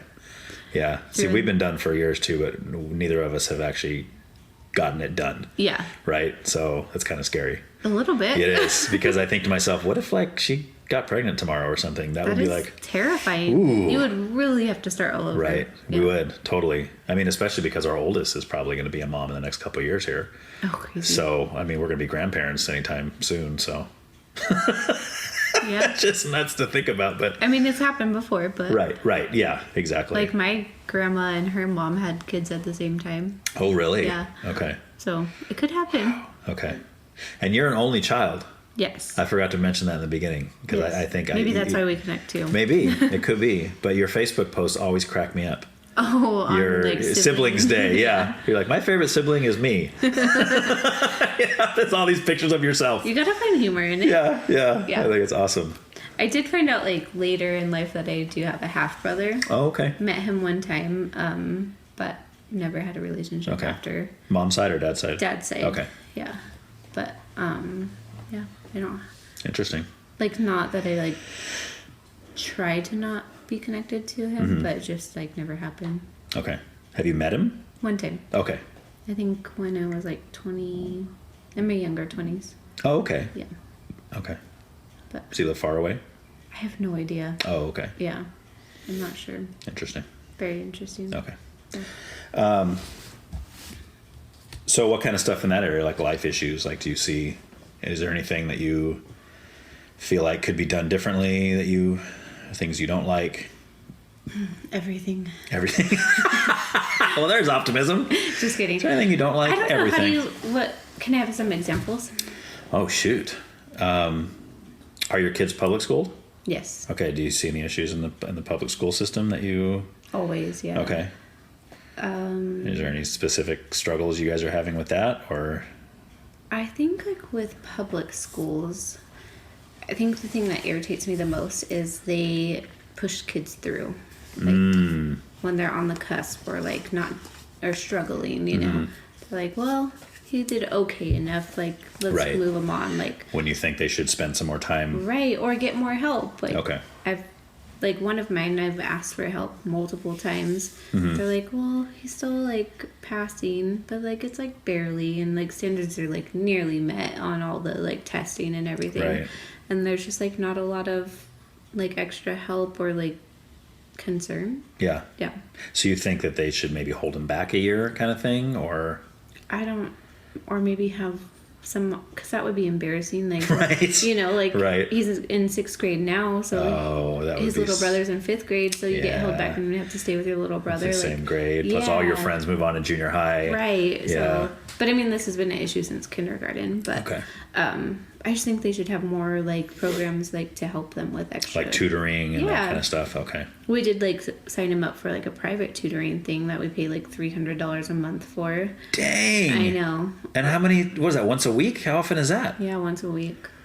Wow, I'm in the wrong business. I know. Not that I could tutor. I don't know anything. I'm not very smart when it comes to that stuff. But. Same, but which is why we have to pay $300 for tutors to come in. It's a little less than that, but like approximately like. Okay. So, but just because like I talked to his teacher and was like, I mean, this is the only other option I see, and she's like, I think it would be good like since he's going to junior high next year and there's going to be so much different there, but right. It's just scary. Yeah. We I think you already know that we homeschool, but I mean the whole reason we started that as early as we did. I was going to ask like what did start that? That's why, exactly what you're talking about. Okay. Because Laura came home, I think she was in 1st grade at back when Mae Grisham was still there. Oh wow. Yeah, and she was in 1st grade. I love that. Look at that. That's one of my favorite pictures of the girls. Oh. Love it. Are they still close now? Oh yeah. Yeah. Yeah, they're still pretty close. Oh. Anyway. Sorry. I just got distracted by that. That's not my favorite picture. But one of the reasons we did is because Laura came home from 1st grade, and we said, well, how was school, honey? And she says, eh. And I said, what do you mean, eh? You know, she's like, I'm bored. I was like, what do you mean you're bored? She's like, I understand this already. And I have to wait while the teacher explains it to all the kids that don't get it. Yeah. And that was enough for us to go, okay, our daughter's being held back. Because we understand. We also don't think it should be the opposite, where you should leave all those other kids behind and be like, you don't get it, tough. Right. Right? It shouldn't be that either. But that's the difficulty of being a teacher of a class of 30 kids. There's so many different levels. Yeah. Different levels of learning. Some are going to excel in math. Others are going to excel in English. Others are going to, it's all different. So, like, bless those teachers who are, like, doing their best. Oh, it's difficult. I just don't think there's going to ever be a perfect system to meet every child's need, Right. Because same with our Elijah, he's in 5th grade. He is so bored in class because he's very smart, or naturally smart, so he's like bored. He's like, I already know this, Yeah. But he also was with his older brother, like alongside him, learning all his stuff. So I think that could be like, because they're so close in age. Yeah. Okay. I mean, they're a year apart. So. Yeah. I always get them confused, by the way. I don't know which is which, but yeah. Well, because one of them used to have long hair, one had shorter, but don't they both have short hair now? They do. Okay, so that's what threw me off. Elijah's the short one. Okay. Elijah's always going to be the short one, yeah. Okay. And he's the older one? Younger. Oh, he's the younger one. Yeah. Caleb's the older one. Correct. Okay, gotcha. Yeah, so that's why we brought her home. And we said, okay, let's look into this homeschooling thing. Right. It was something that was kind of on our minds anyway, but for other reasons. Like we thought about the social issues later on. We thought about the things you hear about with sexual stuff, with drugs, with all this stuff, But of course, you teach your kids the right things, and hopefully they make the right decisions anyway. But true. So we kind of already had it in the back of our mind for later.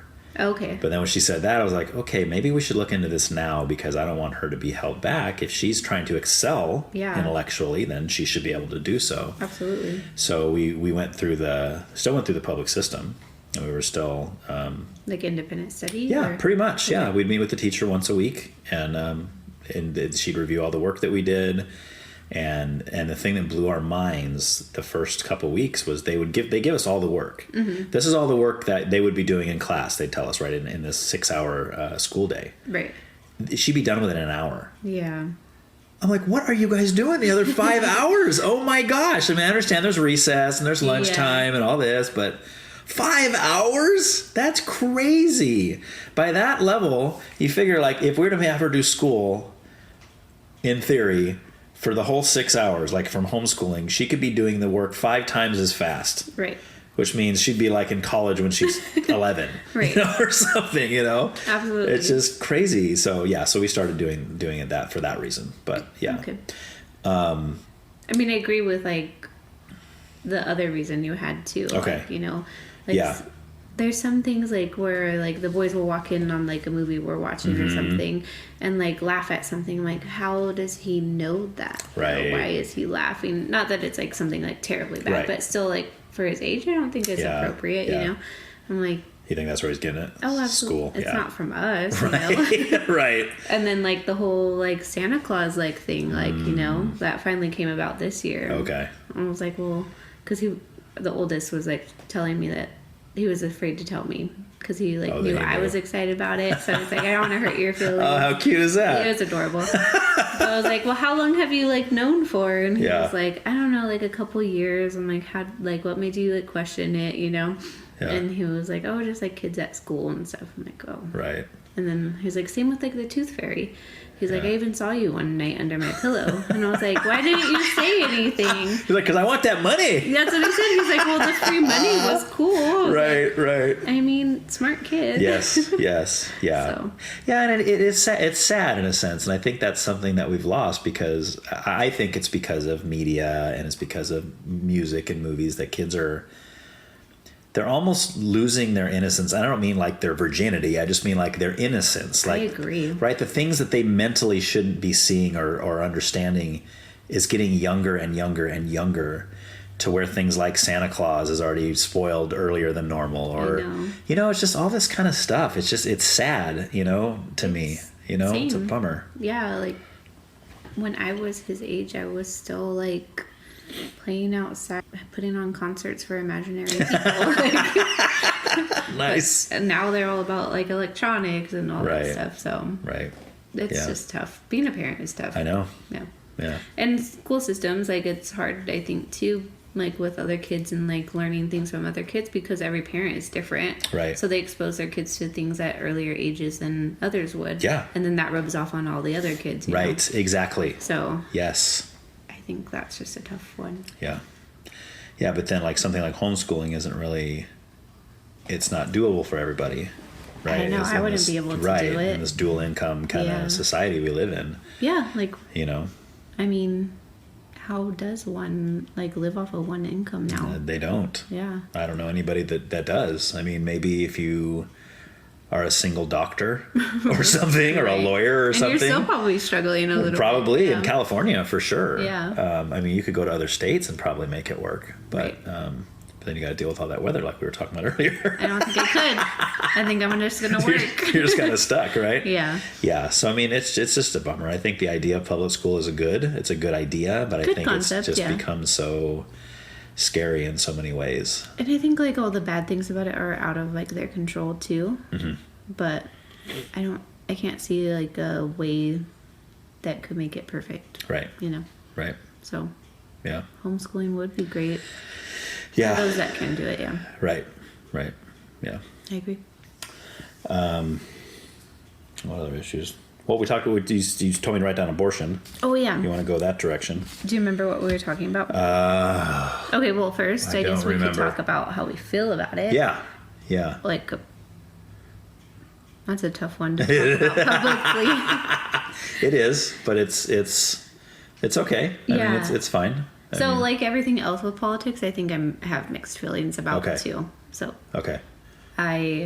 Including abortion, or are you saying the abortion you're more solid on? No, including abortion. Okay. I think all I can really comment on is 100% like it's not for me. Okay. Like you would never get one. Correct. Okay. Like that's something I don't feel is meant to be. Like like why do you feel that way though? See, that's really the root of the. It's so tough because yeah. Like how do you? I think I wrote a note about it 1 second. Okay. I don't know. I guess for me, I feel like in life everything happens for a reason. Mm-hmm. And I don't think God would like give you something that like you couldn't handle. So are all pregnancies planned? Like definitely not. Not by people. Not by people, yeah. Right. Good job. Mm-hmm. But like if you're responsible enough to do that with like being unprotected and everything, then you're responsible enough to raise a child, I feel. Right. And that's the way I feel about it too. Okay. I just yeah. I mean, obviously, Bethany and I weren't ready when we had Laura. She was 17 when she found out she was pregnant. Oh, okay. With Laura. She was 18 by the time she was born. Right. But we weren't ready. Yeah. She came out of the bathroom with that positive test sobbing. Right. It wasn't a joyous day for us. It was No like, way. oh, yay! It's what we've been waiting for. It was like, wait, what? That happened? Yeah. Yeah. And we were actually on the verge of breaking up when we found out she was pregnant. Oh. And I think that's what kept us together. It really is what kept us together because we decided at that moment, okay, because neither one of us were believers and we weren't religious in any way at that time. Okay. But we were both very against abortion. Okay. Like that wasn't even an option for us. We weren't like, hey, maybe we can do this. But I think that's a good point too. Like I don't feel like you even have to be You don't. religious to You like, don't. believe in it or Yeah, not. absolutely. Yeah. It can be a separate issue. Yeah.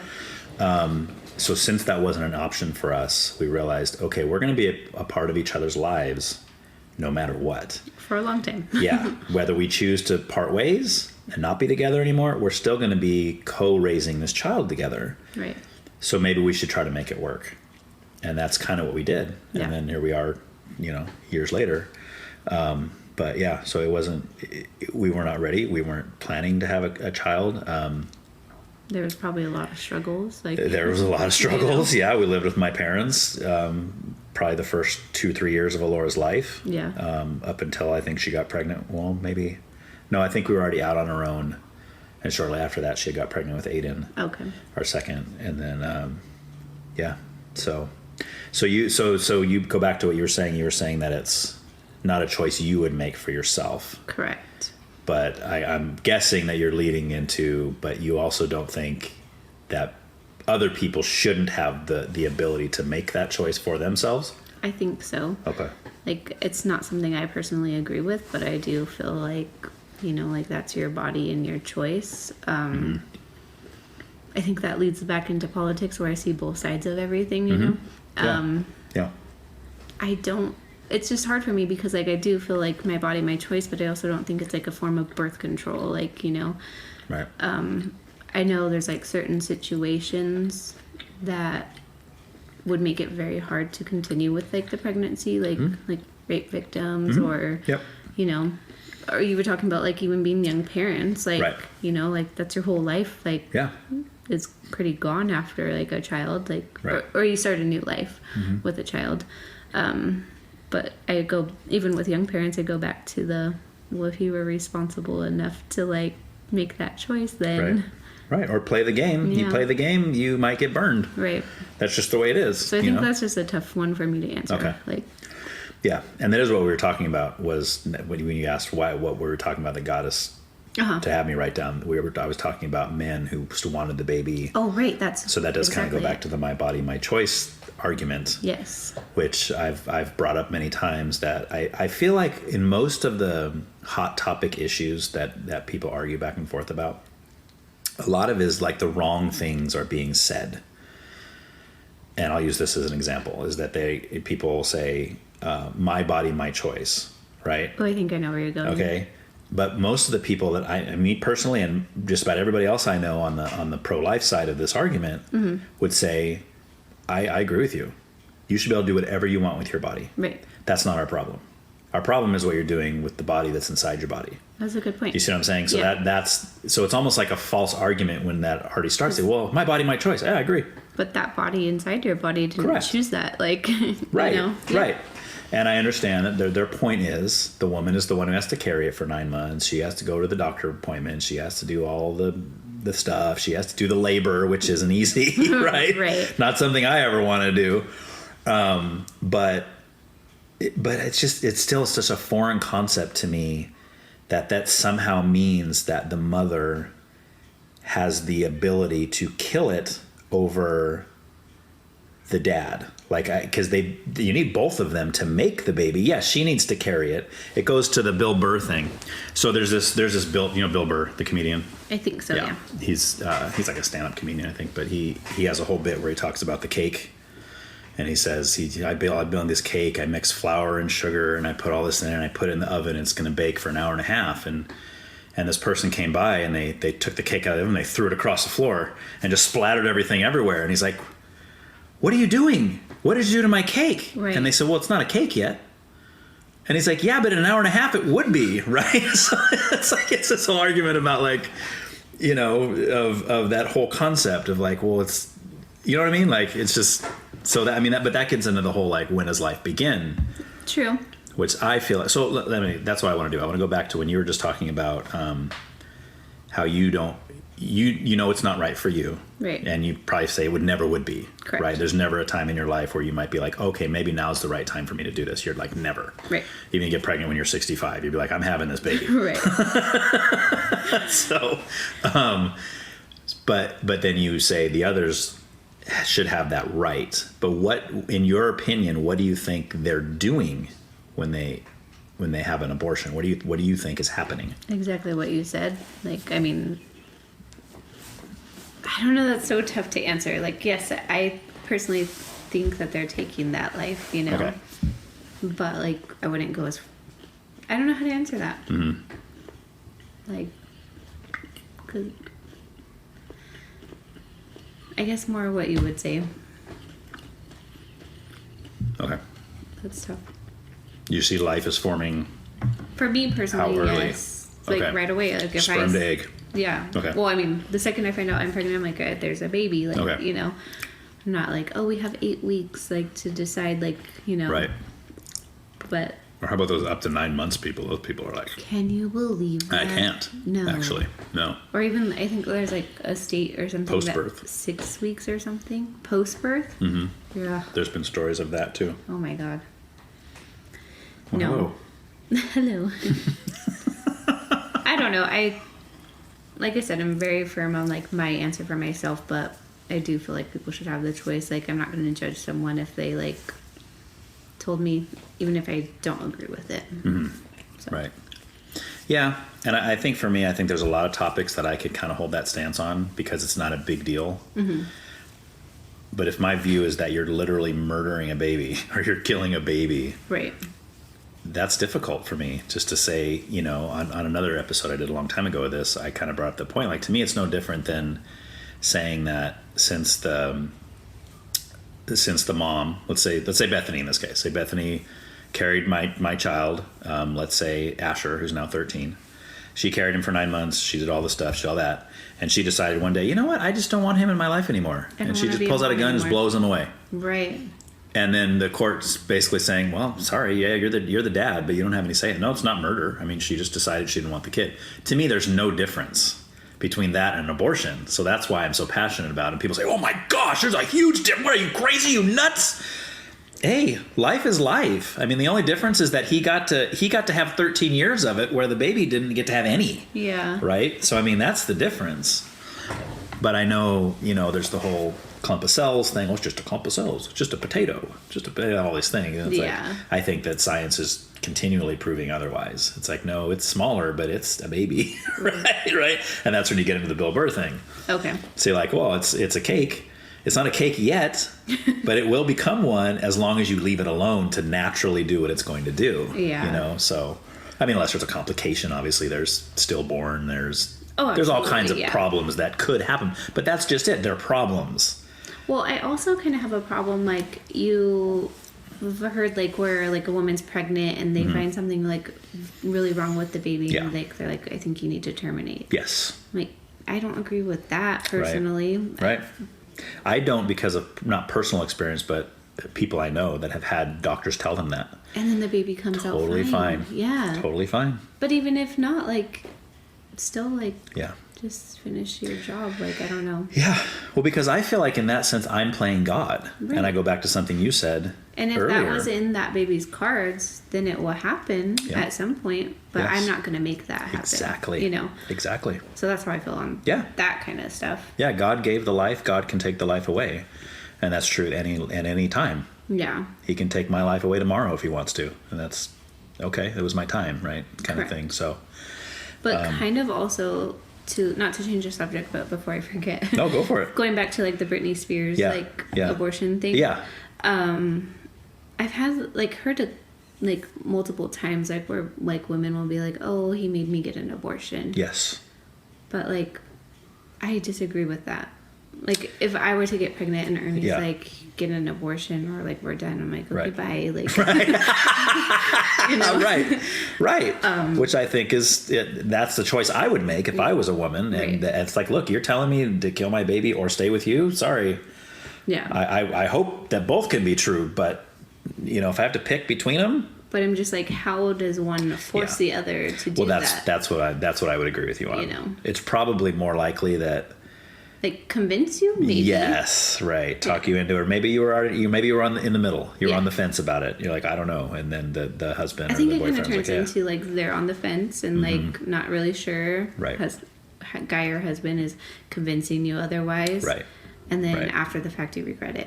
Right. Maybe that's where that comes in. But there's no forcing, is your point. There's no such thing as forcing. I personally don't think it's not like he's following her to the clinic with a gun to her head. You're going to do this abortion or I'm going to shoot you. Yeah. You know, or whatever. Exactly. But even then you have a choice. Exactly. Right? It's like, okay, shoot me then, you know, or whatever. But Still bye. Still bye.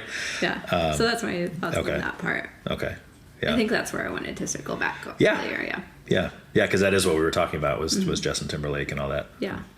Okay. And then like another one that's like very frustrating to me on the abortion topic is I think I mentioned like not using it as like birth control. Yeah. And like you see like there's like women out there who have had like 5 or 6 of them. I know. I'm like, can there be like some sort of like law in place that like after like the first one or something, like you make a mistake, okay, you get this one chance, I don't know. Right. If it happens again, like, can we like do like sterilization? Yes. Or like, you know. See, like, I'm glad you said that because when I say that, I get in trouble. Oh. As a guy. I'm probably gonna get in trouble. Yeah, like, but I mean, as a anyways. guy, they're like, "How dare you say that?" Because I say, "Well, can you just like when you're doing that second abortion, can you just get the tubes tied while you're in there or something? You know? How dare you take away her? Because what if she wants to have kids someday?" But you know what I also like think the same of is like the babies that come out like addicted to drugs. Yeah. Like if you are a parent and you are on drugs, or your mom carrying a baby and your baby comes out addicted to drugs, like I think you should be sterilized too. Yeah. You know. Sure. And people also argue that because they're like, well, they can change their life and like that, which is true. Like, but they how also many change that baby's Yeah, absolutely. life, And like, how many more are you going to do that Right. to in the process? Yeah, exactly. Yeah. I'm probably going to get in trouble for these comments, but it's fine. That's right. That's right. That's what this podcast is all about, getting everybody in trouble. No. But I mean, that's why I wish some of that stuff was reversible. Yeah. Like, I mean, some of it is like, like absolutely. I know that like is it a hysterectomy? No, that's for women. No, that's like vasectomy is for a guy. I don't know if they're reversible now though. Yeah.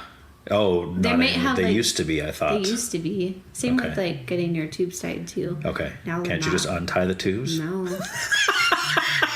They used to though, where like I don't know what they did, but like it would be like they could go and try to fix it, but now they like just take them out completely.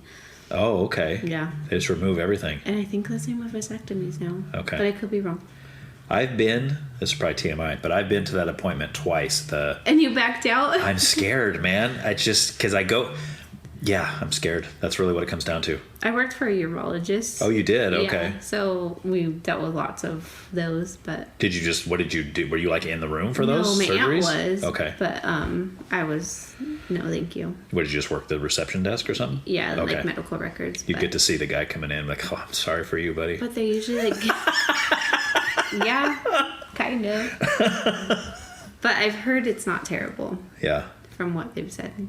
Okay. And other people I know that Well, I've heard different. Like, I know plenty of guys. I know one guy that had it done and says that he feels younger. He's got more energy. He feels great. He feels better than he's felt in years. And like, after the couple weeks of the recovery. He's like, you're kind of sore for a couple days or whatever, but then you feel great. And then I've had other guys that say, I have a friend who says, dude, I got that done 20 years ago and I still have pain down there. Really? I said, oh, man, I don't want to be that. Yeah, right. It was, well, but it's every guy's different. Every person's different. So whatever surgery you're doing, that's why everybody's going to respond differently to all this stuff. Absolutely. You know? Like you talking about, you just had a surgery that lots of people have had. Right. But you had a lot of complications from it. Correct. Not everybody does. See, so it's. And I think it's because I'm an anxious person. So I'm like, I know I'm unlucky. So, right. so if I do something, it's going to be bad, right? Right. So exactly. I could see your point on that. Yeah. So I want to do it, but I'm hesitant. You know, can see like the pros and cons. Yeah. And I know it's a lot easier for a male, for the guy to do it than because she's got they got to put her out. They got to do the whole surgery. This whole. Also, probably TMI, but I'm the one that got it done because I had a C-section. Oh, so did you have them do it while they were in there? At the same time. See, that's beautiful. It was amazing. You're like, you're already in there. Can you just take my appendix out, take my gallbladder, just get everything done? All the stuff I don't need. Yeah, all the precautionary stuff. That way I don't have to be back here later, you know? Exactly. That's really cool. Yeah. Okay. So. Nice. At first I was like, you're going to do it too, though. Double protection. But that hasn't happened. That's awesome. Yeah. Oh, man. So, how are we doing on time here? Well, we probably got time for maybe one more topic in this section. You have anything on the docket for the political discussion? Let's see. I think I might have. You had mentioned like racism, but I don't really have a lot on that other than like I don't understand it.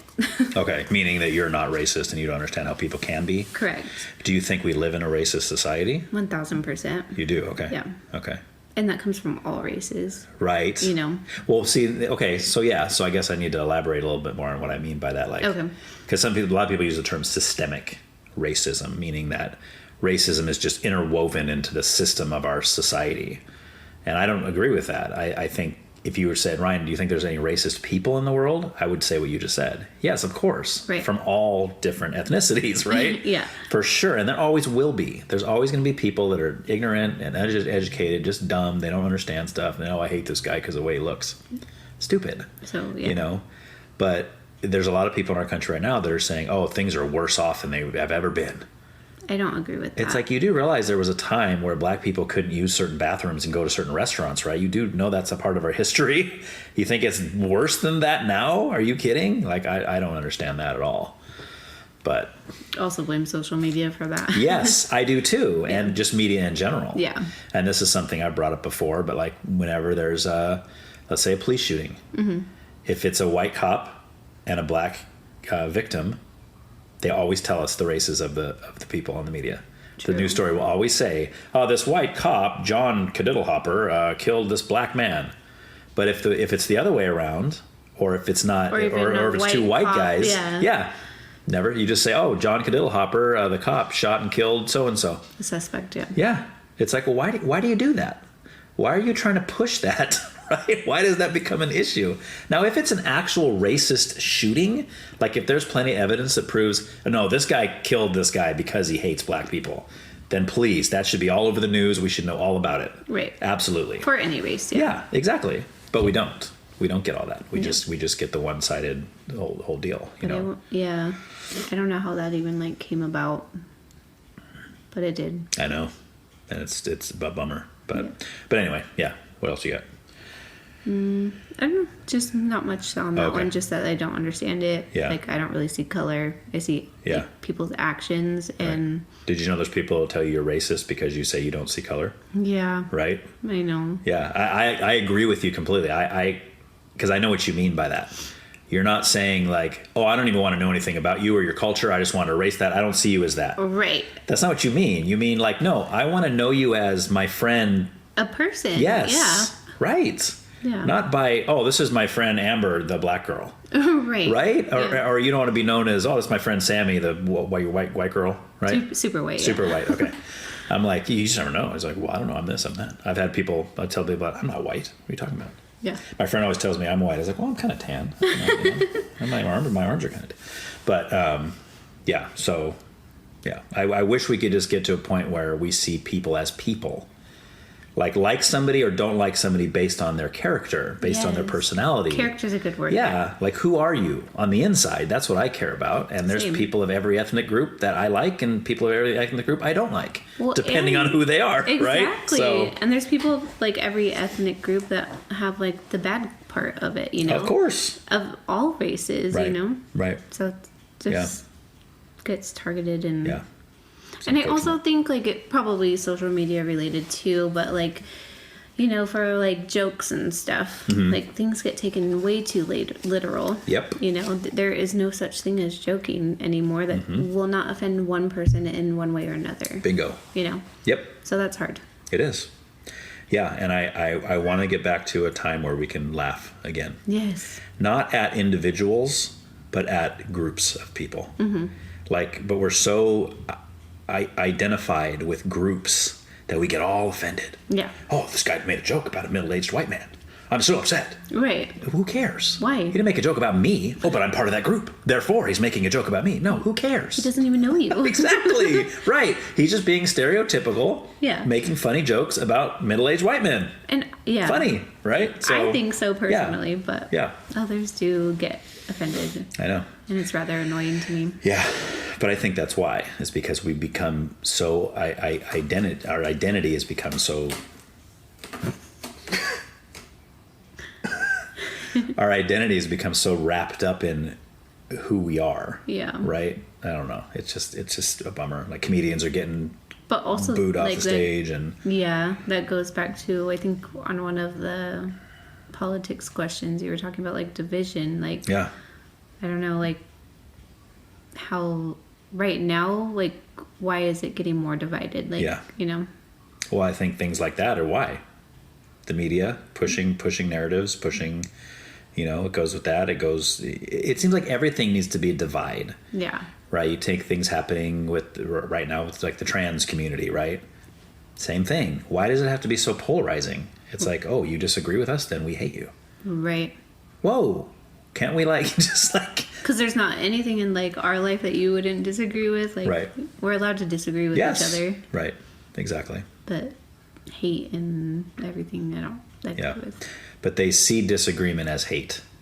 That's the problem. That's a huge problem. Right. I disagree with you. That means, or that, well, then that, Ryan, that means you hate me. Right. No, that's not what it means at all. Right. I could disagree with you because I love you. Yeah. And I care about you, right? True. If you're a heroin addict, I disagree with your life as a heroin addict because I don't want you to die. Right. Right? So my disagreement shows my care and love for you. If I didn't care about you, I'd be like, yeah, go for it, man. Right. I hope you OD. See you later. Right? So I mean, true. Yeah. Yeah. Because, I agree. Yep. That would go back to, I think, something we were talking about, the, like, abortion thing. Like, I'm not going to agree with it, but I'm also not going to, like, judge you for it. Right. I think that would like relate to like the trans community as well. Okay. There's like a lot of things I don't understand. Right. But I don't hate you for it. Right. Right. But do you think so? Okay. So back kind of back to the abortion thing. Mm-hmm. There are things that you would say that I do judge you for that. Like not abortion, but like let's say child abuse. Like if you had a friend that you knew was beating the crap out of their kid every day. You wouldn't say, well, you know, I wouldn't do that to my kids. You're pretty good at this. But, you know, so maybe, you know, but you would be like, no, I definitely, you should not be doing that to your kids, you know? 1,000% would judge them. Yeah, so there's always a line. I guess the only point I'm making is there's always a line with that kind of thing. Yeah, I guess that just goes back to personal views and everything. Right. Because everyone has that line. Right. So where things fall on that line is just different for every person. Yeah, absolutely. And that's the beauty of it. Yeah. But like to bring that back to like you say, like with the trans community, you're like, hey, if that's your thing, hey, I'm not judging you. That's your thing. You do you kind of thing. Right. But what if, like, let's just say hypothetically, like at your kid's school, they started pushing that, or you started learning that there was classes where they were teaching them all about this, and they were teaching your boys that if... I think there are. I'm sure there are. You know? But like, what if it was I don't know how pointed it is because my kids aren't in public school, but let's just say one of your boys comes home and he says, oh, we had a whole class today. We spent like 2 hours where the teacher was telling all of us boys that, have we ever thought about what it might be like to be a girl? And then he was telling us that if we want to do that, we can actually do that. Would you be like horrified, or would you be like, well, yeah, son, you could. Like, if you wanted to, you could. I would be furious. Okay.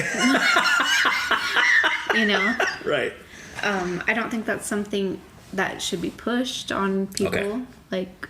Like I said, if that's how you feel and you want to change your body, that's your body. Right. As an adult, though, right? You'd say as an personally, adult? I think so. Okay. But I'm not going to argue someone if they think otherwise, you know? Okay. So my opinion is, yes, I think you should reach, like, your adulthood and, like, have all your hormones go through and, like, you know, like, what if you changed your mind? I don't know. Which many do. Like, legal age to drink is 21, so there should be, like, a legal age for that, too, maybe, but... Right. I'm sure I'll get bashed for saying that as well. Yeah. But, like, when, let's say you had friends who had a trans child, and let's say it was a girl, biological female, who identified as a male, and let's say she's 14, and the parents were in the process of getting things like puberty blockers and hormone treatments, and even removing breast tissue, and basically starting the permanent process of changing into a male. Right. Would you, at that point, would you be like, you know, oh, I wouldn't do that for my kids, but that's okay for them? Or at that point, would you like, no, maybe you should wait until that child is old enough to really make that decision on their own? I think that I would think probably it wasn't the best choice. Okay. However, I also feel like I would be more like, well, that's your child and your choice. Okay. Yeah. So that doesn't quite hit your line yet. I don't know what my line even is, Well, right? child abuse is. Child abuse is pretty up there. Yes. But even that's kind of a relative term, because there's a lot of people that would say letting your kid go through that kind of a transition at such a young age could be child abuse. I mean, I could see that, but then there's people that would tell me that raising my children to believe in God is child abuse. So I guess it depends on who you're talking to, right? That's a really good point. Yeah. So it just depends. See, that's what I mean. That line thing that's always been a concept that's fascinated me. Yeah. People say, "Oh, I'm totally liberal. I'm okay with anything." Oh, what about this? Well, not that. Right. Well, there's your line, right? Yeah. Everyone has to have a line. Exactly. Right. Yeah. Right. Totally. So. Yeah. Okay. All right. Well, you got any? Unless you have anything else for politics, we can jump into spiritual stuff, or. Let's see. Oh, I did have some questions for you on politics. All right. Let's hit it. Here we go. I think we touched we kind of touched like killers and stuff, tiny bit. Killers like murderers? You mean? Yeah. Okay. Yeah, not music. Not the band. Not the band. How do you feel about like the death penalty? Like, do you think that it's fair or that it should be abolished? Oh, good one. I actually I literally changed my mind during a podcast. Did you? About four or five ones ago that I just recorded. Okay. And I go back and forth. Isn't that kind of cool too? It is. It's awesome. It's awesome. And because as I'm talking through it myself, I'm explaining something to this person, I'm realizing, wait, that doesn't even make sense. Wait a minute. Yeah. Maybe I do fall on the other side of that. But my reasons are mostly spiritual in nature. Okay. And it used to be like I'd say, no, if you kill somebody, then your life should be taken from you. Right. That was kind of my original stance. Then I went to kind of making it personal. Like if I was in jail, would I rather just die and just be gone, or would I rather spend 50, 60 years in prison? True. And I almost think like, well, maybe just being gone is more of a life, yeah. Yeah, or more what's the word I'm looking? Merciful, right? It's easier to do that. But then when I start looking from a spiritual perspective, believing in an afterlife, and knowing that, or at least believing that when a person dies, that's not just it. Right. It's not like it's just darkness, you're gone, that's it, and you don't exist anymore. No, you live on forever in one of two places as far as I'm concerned, right? So then I'm thinking, okay, so then from a Christian perspective, I should hope that somebody that's a serial killer or somebody that's a child rapist or whatever, my heart for him should be that one day he gets to a point where he becomes a Christian, where he gives his life to God. And if that takes 50 years in prison, I was like, which is really common in prison. right? Yeah. It is. Yeah. That gives them more time for that to happen, as opposed to just lethal injection. They're gone. Now they don't have a choice, right? Or they don't have as much time technically or possibly to make that decision to follow the Lord. Right? True. So I kind of go back and forth. So I think I'm on the no. I'm not into capital punishment. Not that I would be like at a picket line out there saying, no, don't kill this guy. Yeah. But I think my stance would be no, like life in prison. I don't like repeat offenders. I don't like hearing that some rapist got out after 10 years and then killed 3 more women and went back in. Sometimes there's been 3 Peters. Yeah. Oh, you've been in twice for murder and rape, and now you did it again And as soon you're as you still got out. Yeah. Yes, and it's like, what's happening with that? Yeah. So I would say this: crimes like that, you should be removed from society pretty much forever. Okay. You should be prevented from doing anything like that ever again. Even if you want to, you should not be able to do that ever again. Yeah. But killing you, I don't think so. What do you think? I would say I also have mixed feelings about Okay. it. Like, I think part of it for me that makes it tougher is like, it's not as common now, I think, as it was like years ago, but where people have been proven innocent years later. Yeah. Like DNA and all that kind of stuff. I'm like, yeah, whew, that's crazy. a tough one.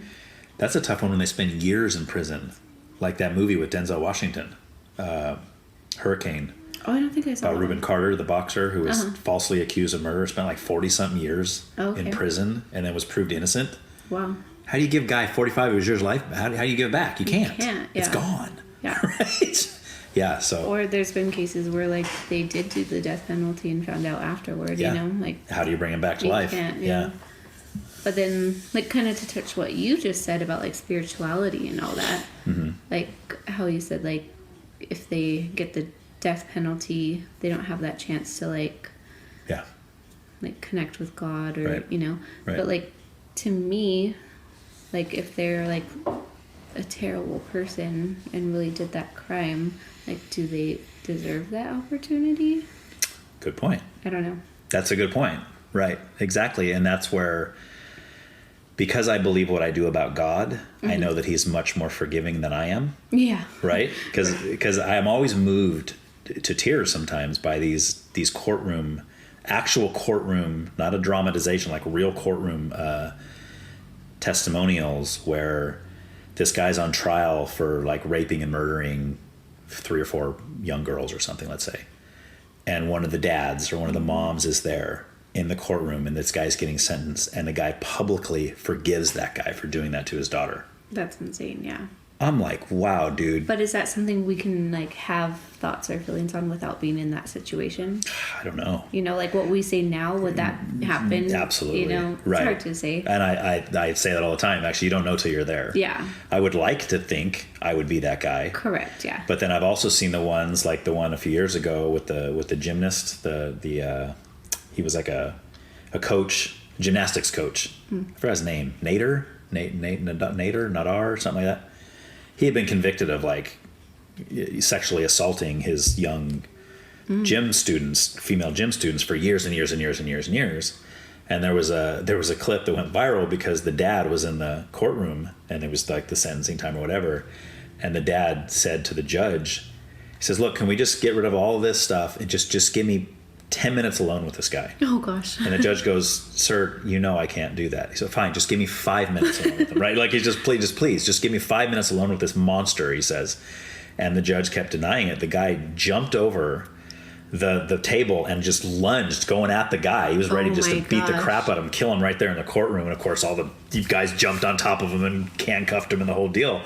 I'm like, maybe I'd be that guy. I don't know, yeah. Right? Like, would I be able to forgive in my heart and hold your emotions and think to myself, my daughter is going to be scarred for the rest of her life because of what you did to her? Right.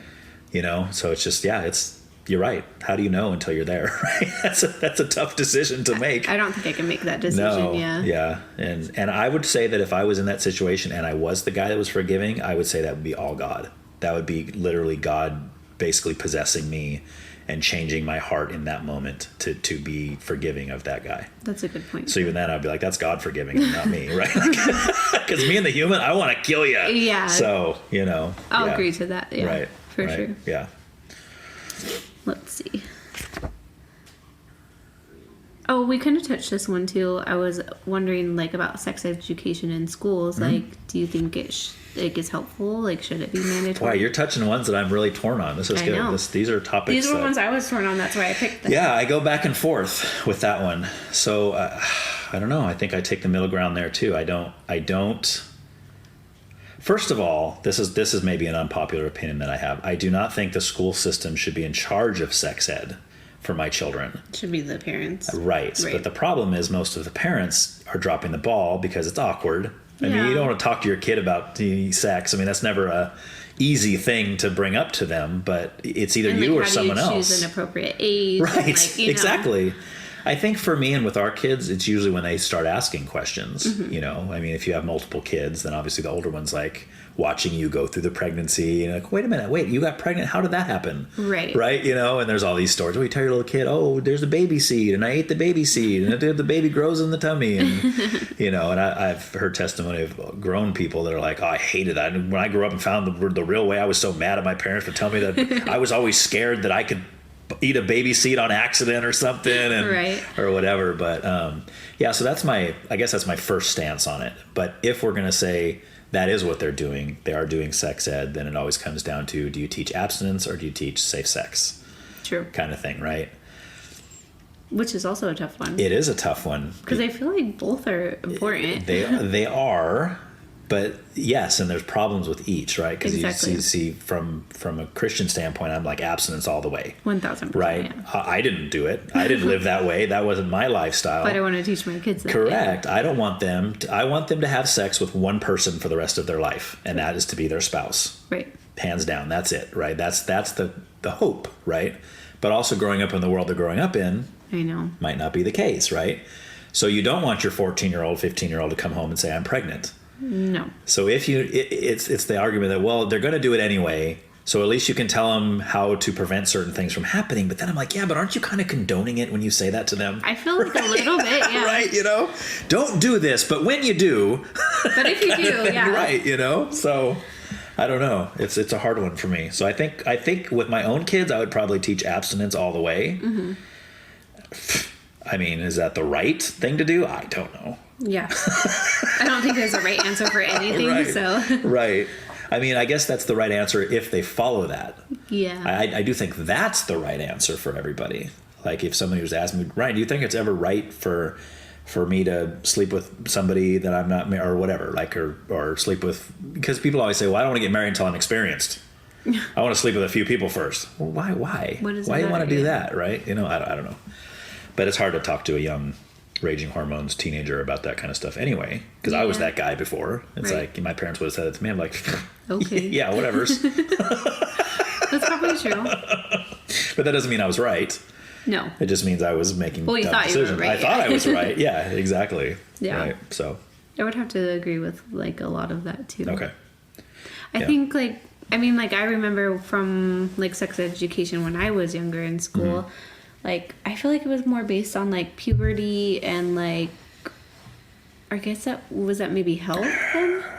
I don't know. I just remember I think it was considered sex ed. They talk about how your body's going to change. And, like, what, like, organs you had. Yeah. And, like, that kind of stuff. And the male organs. And, yes. But it was always separated, you know, like, boys, girls. Mm-hmm. And, like, girls learned about, like, all their... Yeah, reproductive stuff. And, exactly. Like, their monthly visitors. And right. All that kind of stuff. Aunt Flo. Yeah. That's the one we love.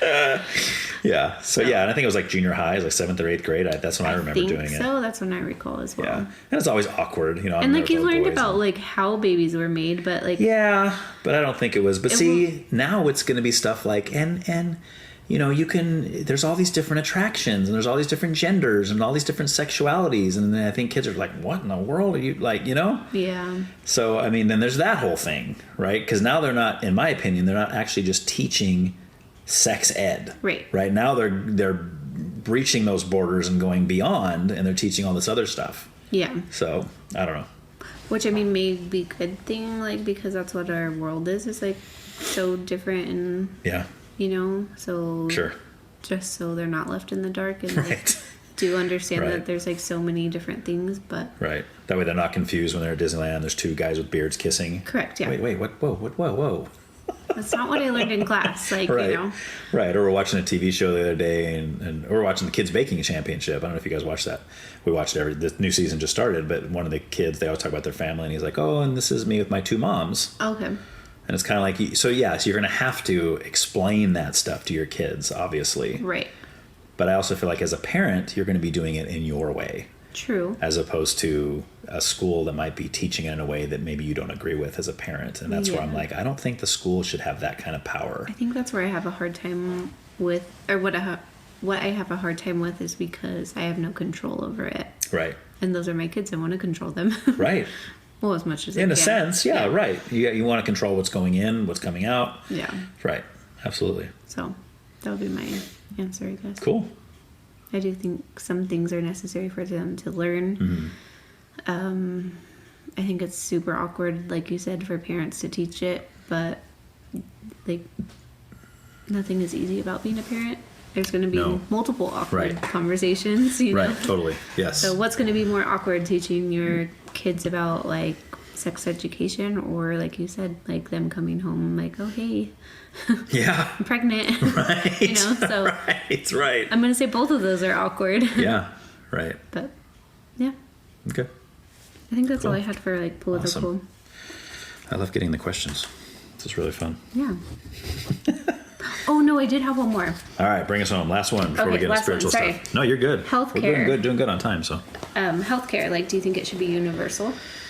Okay, so universal meaning like everyone gets the same healthcare. Okay, and it's the same. Are we paying for it? But there's the same amount out of our paychecks, or is it like a percentage depending on what you make? I haven't thought much about that. Okay, so like an Obamacare kind of thing.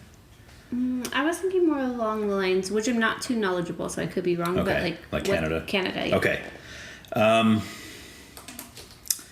I think. Let me start by saying this. I think there's two people, or two establishments. Mm-hmm. Well, one's more of an establishment than the other, but that are the most corrupt, money-greedy people in the world. And the first one is the medical community. Mm-hmm. And the second one is car mechanics. And I'm not saying that it's true of all of them. I'm sure there's wonderful people. In general, because every time I go to the hospital, or every time we have some emergency or something happens, I'm like, who has that kind of money laying around? It's like, okay, so after your procedure that took an hour and a half, right? After your insurance has paid 95% of it, you still owe $6,000. Right. Do you realize $6,000 is going to take us like 3 years to pay off? Exactly. $6,000? Do you realize we're not going to be able to do anything extracurricular for like 2 years straight now because of this? I know. So why are they doing that? You know, and there's all this stuff that, well, because the doctors need to make so much money because there's all the lawsuits and they have to have the, you know, all this because of this. They got to cover their butts and blah, blah. It's like, I'm just like, tear the whole system down. Let's go back to the bartering system where the doctor would arrive on a horse and you would give him a dozen eggs and he would give your kid some medicine or whatever. You know what I mean? It's just so skewed and corrupt. So I think in a perfectly built system, yes, I think every person should have the right to some form of healthcare, but I don't think it should be free. I think we should have to pay something, but I think it should be manageable. Yeah. Right? What fits your lifestyle and budget. Yes, right? Like I have, through the city, I have medical insurance and I have dental and vision. Mm-hmm. They're all separate. Okay. They're different forms of insurance. The dental and the vision hardly pay anything to it. Really? Like it's very manageable. No problem. Bethany and all the kids are covered from it. Piece of cake. Huh.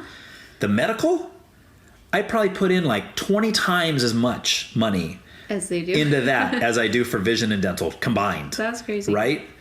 And then we still end up paying all this money when there's an emergency. Like Bethany just had to have some tests done just recently. It's going to be like thousands of dollars are cut for testing. I'm like, are you kidding? What good is this insurance that I'm paying hundreds and hundreds of dollars a paycheck into? Right. When I still got to fork out. And they say, well, if you didn't have that insurance, here's what you would pay. It would be $60,000. And I'm like, what costs $60,000? Let's go through this whole thing here. Okay, here's the testing you did. Yeah. She showed up. You did this. You did this. You did this.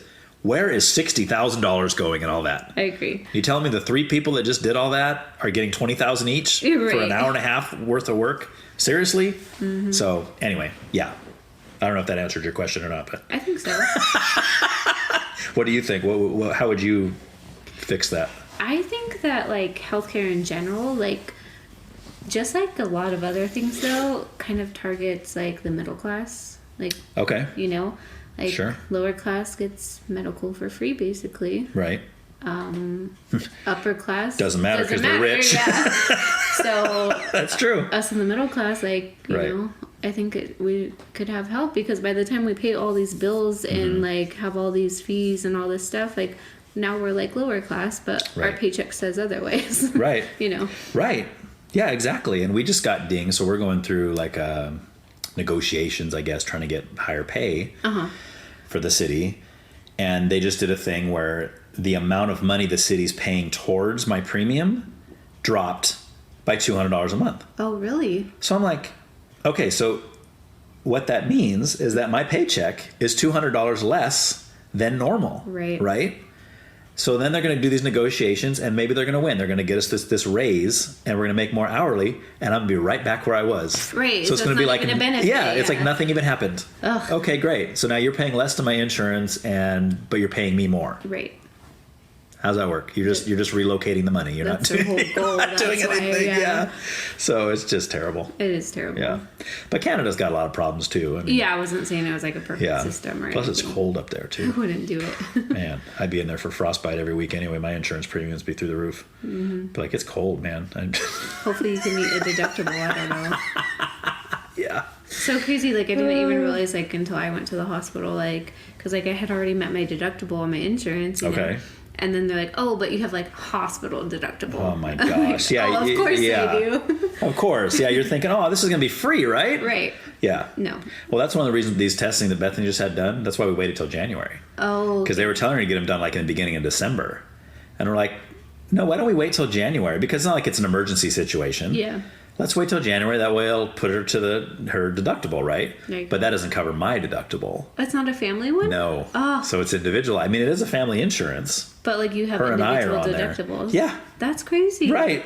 Yeah. Like my insurance through my work is like a family deductible. Okay. It's like I think like That's $600 nice. for like me and the 3 kids. Oh, you got good insurance. Yeah, I That's can't really complain. good insurance. Until I went to the hospital, I was like, I don't have $2,500. Yeah. Right. Exactly. Who does? Yeah. Except maybe those upper class people you're talking about, and they're just like, oh, whatever's. Yeah.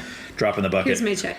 Yeah. Right. I guess we'll just spend one day less in Paris on our trip that we take. You know. We'll so go. What are you talking about? Yeah. Yeah. Oh my. So that would be just my standpoint. Is like a lot of things in America are targeted at the middle class, and like by the time we pay all of the stuff we have to pay and taxes we have to pay and all that kind of stuff, then we're like pretty much living low class. Right. Or pretty close to. Right. You know. Yeah. I don't know. It's crazy. See, we have all the right answers. They should elect us.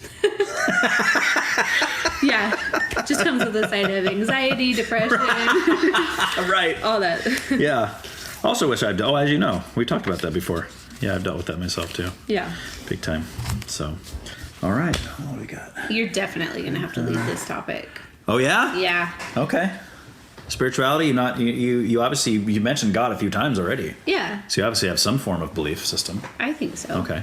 So I don't think it's the same belief system as everyone else. It's probably not. Yeah. It's probably not even the same one as me. Oh, definitely not. All right. Yeah. Definitely not. No, I didn't mean it like I know, I'm just messing with you. So you do believe in the existence of a God. I absolutely believe in the existence. Absolutely. Yeah. Okay. Of a God. Okay. I just don't feel like for me personally that I need to attend church. Okay. Or other avenues to believe in such. Okay. You know. Okay. So do you feel like you have a relationship with this God that you believe in? I don't think I have like a great relationship, but okay.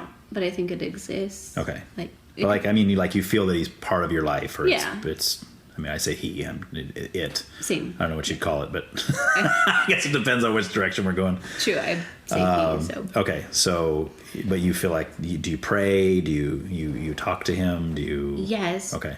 But I even wrote a note about this. I don't think that I do a good job at that. Okay. Like, why am I only praying or talking to him when I have problems or need help? Like, you know. Right, like, right. So I feel like that's where I was like, I don't think I have a great relationship, because if I'm only coming to you when I'm like needing help, like that's not good, you know. Right. So that's always been something I wanted to work on, but just struggled with. Okay. So do you feel like when you do go to him, when you need help, do you feel like he gives you that help ever? Or do you feel like you're kind of talking to nobody? Or do you feel like... That's a good question. I don't know. Okay. I don't know. Okay. Yeah. All right. But you still do it. Yeah. So there must be... So it's like, where did that start then? I guess that's what I want to know first. Like, why aren't you an atheist? Did you grow up? Did your... Well, we grew up Catholic. Okay. Your mom was Catholic? My whole family's Catholic. Your whole family's Catholic, okay. But not like the practicing Catholic. Right. Like, you know, we did like First Holy Communion, baptism. Christmas, Easter, yeah. That kind of Catholic. So were you baptized as a baby into the Catholicism? Okay. Correct. Yeah. Okay. So that's where it would start, I suppose. Okay. So your parents basically raised you to believe, or your mom? In God, yeah. Okay. Has your dad ever been in the picture, or no? Maybe that's too personal of a question. No, that's not a personal question. No. As long as I've known you, it's always been your mom. Yeah. Right. Obviously, your mom was more close than your dad. Yeah, they separated when I was like 1 or something. Oh, maybe. okay. And he was kind of around into bad things. And then he like moved away when I was like 8. Okay. So since I've been 8, I think I've seen him. I can count on one hand how many times I've seen him, you know. Okay. So you're not really in contact with him at all anymore? Right now, he's just trying to be. Okay. I just have like a wall up, obviously. Right. You know? Right. Can't imagine why. I don't know. It's just been like a cycle with him too. Okay. Like he like goes through phases where he's like, "Hey, I want to reconnect. I want to get to know you. I want to do this," and then I won't hear from him for years. So it's like really hard for me. And like every time it's like, "Oh, I've changed." Right. So it's like, well, when do you know like when to believe that? Like, you know. Right. Yeah, because they keep telling you over and over, and then not following through. Right. You eventually just be like, "It's never going to happen." Right. Yeah. And I think I've actually had a harder time like reconnecting since my mom had passed, you know? Yeah. Like she was the one that was there for me through my whole life. Right. And like you weren't, so like why do you get the chance now? Like I think. And that's not fair, but Right, but it's how you feel. It's how I feel. It's understandable. Yeah. Yeah. Okay. So mostly your mom then is and grandma is the reason that you're not an atheist. Correct. You'd say. Okay. Yeah. But have you ever had any personal experiences that would solidify that belief for you, or would you say it's strictly just because your mom and grandma believed that it was true? I would say strictly like just how I was raised, yeah. Okay. I can't say I've ever like had any personal experiences. Right. No doves falling down from the sky, or lights from heaven or anything like that? Not yet. Floating on air. Hopefully soon. I haven't either, just so you know. But okay, so but when you hear, let's say you hear, I don't know if you do this or not, or if you ever listen to guys like this, but when you say you have an atheist who's making the claim for atheism and trying to, somebody like a Richard Dawkins or a Christopher Hitchens writing books about the God delusion and God's dead and like all these different kind of books or whatever, if you ever hear somebody presenting that evidence, does it even faze you at all? Or you're like, no, I know I guess what I'm asking is how solid are you in your belief that there is a God? Pretty solid. Pretty solid. Yeah. Okay. But that's just based on your mom and grandma. I don't know how to answer that. Okay. I'm sorry. Yeah. I'm sorry. I keep going back to it because it is kind of it's a fascinating thing to say. Yeah. Because I guess what I'm getting at is just from talking to you, I think that your belief in God goes deeper than just your mom and grandmother. It probably does. Right. Yeah. Maybe I just don't know how to express it though. Yes. Yeah. And that's probably more likely. Yeah. Okay. But you just kind of went to church religiously. Did you go to youth group as a kid or anything like that? No. Catholic church, does that have youth group? I don't know if that has youth group. I don't know. know either. Okay. We just, like, the only thing that stands out is, like, catechism, like... Oh, yeah. Yeah, that's true. That's a big one. Yeah. Okay. Maybe when I was younger, but definitely not, like, growing up older. Okay. Yeah. And you don't... So you said a minute ago, you don't really see the need to go to church, but do you see the need to teach your kids about God at all? Like... I would like to backtrack on that because I don't think that it's unnecessary to go. Okay. You know, I probably worded that different than no, you did. it's okay. Okay. I just meant like for my own beliefs, I don't feel like I have to go to church to believe in God. Which I would agree with you. You know, I mean, I would agree with that totally. We do talk to our kids about God and okay. stuff, but I definitely, like, since they were little, we've been wanting to, like, find something, like, to get them more active into, like, to learn more than I can explain. Right, you know? right. But right. it just never happened. Okay. And is Ernie kind of on the same page? Was yeah. he brought up Catholic as well, or is he... I'm pretty Catholic, I think. Okay. He's more knowledgeable even than I am. Okay. On, like, the history of, like, the Bible and all that right. kind of stuff. Like, right. He's pretty smart with all that. So I ask him questions. Okay. Which shows that you're interested. Yeah. And that you care. Absolutely. Yeah, which is cool. But is he like a regular churchgoer or no? No. Not at all. And I'm not sure about his childhood either. Okay. I don't think we've ever talked about that. Okay. But you do think it's important to bring that into your kids' lives? Yeah. Okay. To believe in, yeah. Why? Oh, I don't know. Well, first, I think it's, like, good to have faith in something, whether... I don't have an answer, I'm sorry. Okay. Yeah. That's right. That's why I ask these questions. Yeah. So we start thinking about it. You right. know, it's nice to try to think about things. Well, it's like questions you don't really ask yourself either. Yeah. I mean, yeah. I've never asked myself that. Yeah. I think I ask myself every question there is to ask all the time. That's part of my curse. I've always been that way. I think I used to drive my parents nuts when I was a kid. Probably. I was always that, but why? And it wasn't because I was trying to be annoying. It was because I really wanted to know. Yeah. Like, this doesn't make sense. Why this? I don't know, Ryan. Ernie, I drive him crazy too. Oh, yeah? Oh, yeah. He's like, come on. Yeah. I don't know. So what about something like heaven and hell? Or an afterlife at all? Do you believe? Yes. You do? Okay. But I'm not sure what that looks like. Okay. Do you envision... Well, let's go with heaven first. You believe that heaven exists, but you just don't know what it's like. Right. Okay. And do you kind of hold that... Is there any prerequisite to get there? I hope so. You hope so? I don't want to bump into Jeffrey Dahmer while I'm up there. Right. Yeah. Okay. I mean, I would like to think that I would hit that prerequisite, but okay. Am I perfect? No. Well, nobody's perfect. Nobody's perfect. So that's... Have I made mistakes? Plenty. Yeah, everybody has. Yeah. So then the question comes in, what is the prerequisite? Where's the line? Where's the line? Yeah. Exactly, right? That should be the title of your podcast. It should be. Or this episode. It might be. It might just be. Now it's going to have to be because you said that. Sorry. No, you're good. That's always the fun part, is coming up with titles. I usually just put something funny, or something cool, my guess is. But yeah, so I mean, I think for most people, they'll believe in a heaven. They like the idea of heaven. I think we all like the idea of heaven. Absolutely. Because we live on Earth, we have struggles, we have issues. There's disease, there's suffering, there's pain, there's all these things happening on Earth. It's nice to envision a place where none of that exists. Yeah. It's like, okay, so. Hell, a little different. Like, I think I would say most people believe in a heaven. At least people that have some form of belief in a god or a deity of some sort. Hell's the harder one for people. I'm going to agree. Okay. Yeah. Okay. So do you believe in a hell or no? I like to think that I do, I don't know. I like to think that I do. I like that answer. Okay. What about you? I do. Yeah? Yeah, I do. It's scary. It's a scary thing to talk about. I mean, it's I understand, let me put it this way. I understand why critics of God or religion or any of that have a hard time with it. Mm-hmm.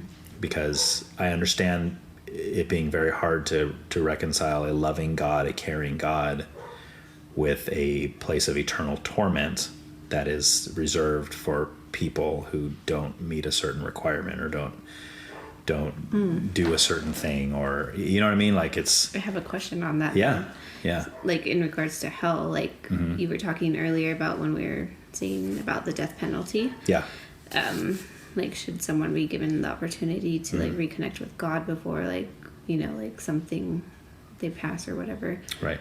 So your version of hell, does that just mean like they have no connection to God, or that they just are a terrible person? Of hell itself, or like who goes to hell? Oh, of who goes to hell. Yeah. Okay, so my view on that, it comes from the Bible, because I do believe the Bible to be true, and we'll get to more of that in a minute. But the biblical view is that there's only one. We talked about a prerequisite a minute ago. Is there a prerequisite for people to get into heaven? So first of all, I think the biblical understanding is that when a person dies, they go one of two places. It's either heaven or hell. There's no middle ground. I don't believe in a purgatory, personally, or anything like that. So, and the Bible also teaches that prerequisite is Jesus. And that sounds simple, but it's basically, you know, the Bible presents that a genuine Christian is not somebody that's just religious or reads their Bible or goes to church or believes in God. It's someone who has received Christ as their Savior, meaning realizing, like you said, nobody's perfect. You just said that a minute ago. We all realize we don't measure up. We have failure. We have sin, right, to use a religious term. But see, the only cure for that is receiving Christ to pay for those sins for us, because we can't pay for them on our own. Okay. But when that happens, biblically speaking, is now that person is now indwelt by Christ. So that's the term, the Holy Spirit, which now lives inside a person's spirit. So I think when a person dies, the question being asked is the Holy Spirit in there or not? Okay. It's not, does your good outweigh your bad, or does you know, did you believe the right things necessarily? Did you do enough charity work? Did you, those are all good things. So with that philosophy and that understanding, a person like Jeffrey Dahmer could technically be in heaven yeah. if he received Christ before he died, which there's actually some people that say that that's what happened. People that were inside the jail before he was killed. Okay. Is that an easy thing to think about? No, because the human in me says, yeah, but you're a monster. Right. Why are you living in luxury in the same place that I'm at when I didn't do that to all those people, right? Like, I've never done anything like that. Absolutely. So, so that's where I stand on that, to saying, I think there's going to be some really nice, wonderful people in hell, and I think there's going to be some really mean, nasty people in heaven. Okay.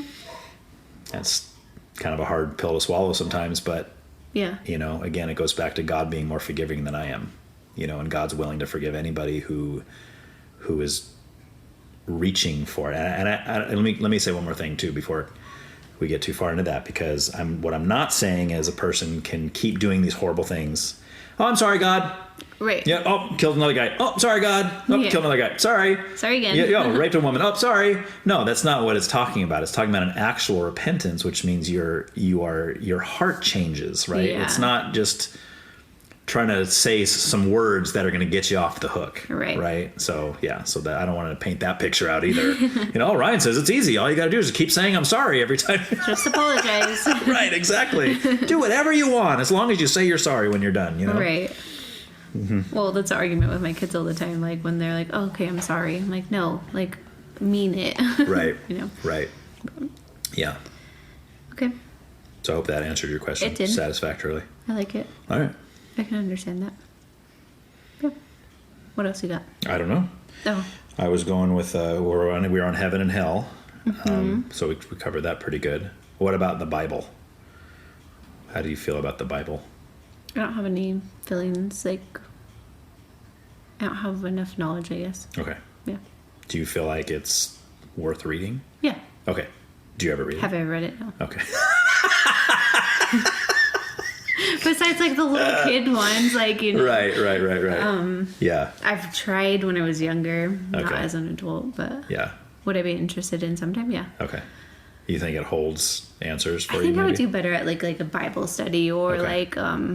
instead of just reading it on my own. Sure. Yeah, I would say so, or at least in a church maybe that's teaching the Bible. True. Which is difficult because there's a lot of churchy stuff you got to get past to get to that point sometimes, you know, and that's why it's so hard for people to choose a church. You know, no. Right? I mean, you don't like how many have you gone through? Shoot. So we were at Calvary Chapel when I first got saved, which I was 24. Okay. At that age. I hated Christians growing up, by the way. Okay. Were you raised Christian or? No, I wouldn't say so. I was kind of similar probably to you in saying that I was raised with a belief in a God. Okay. Right? Like my mom grew up Catholic. My dad grew up Baptist. Okay. But by the time I was born, neither of them were really practicing. Right. They were both, if you asked them, do you believe in God? They would say yes. So I think the concept of God was always taught to me, but I was never told like, oh, this one way is the only way, or this is the religion you need to believe in, or that kind of thing. Right. So it wasn't until years later that all changed for me. And then we ended up at Calvary Chapel for like 5 years.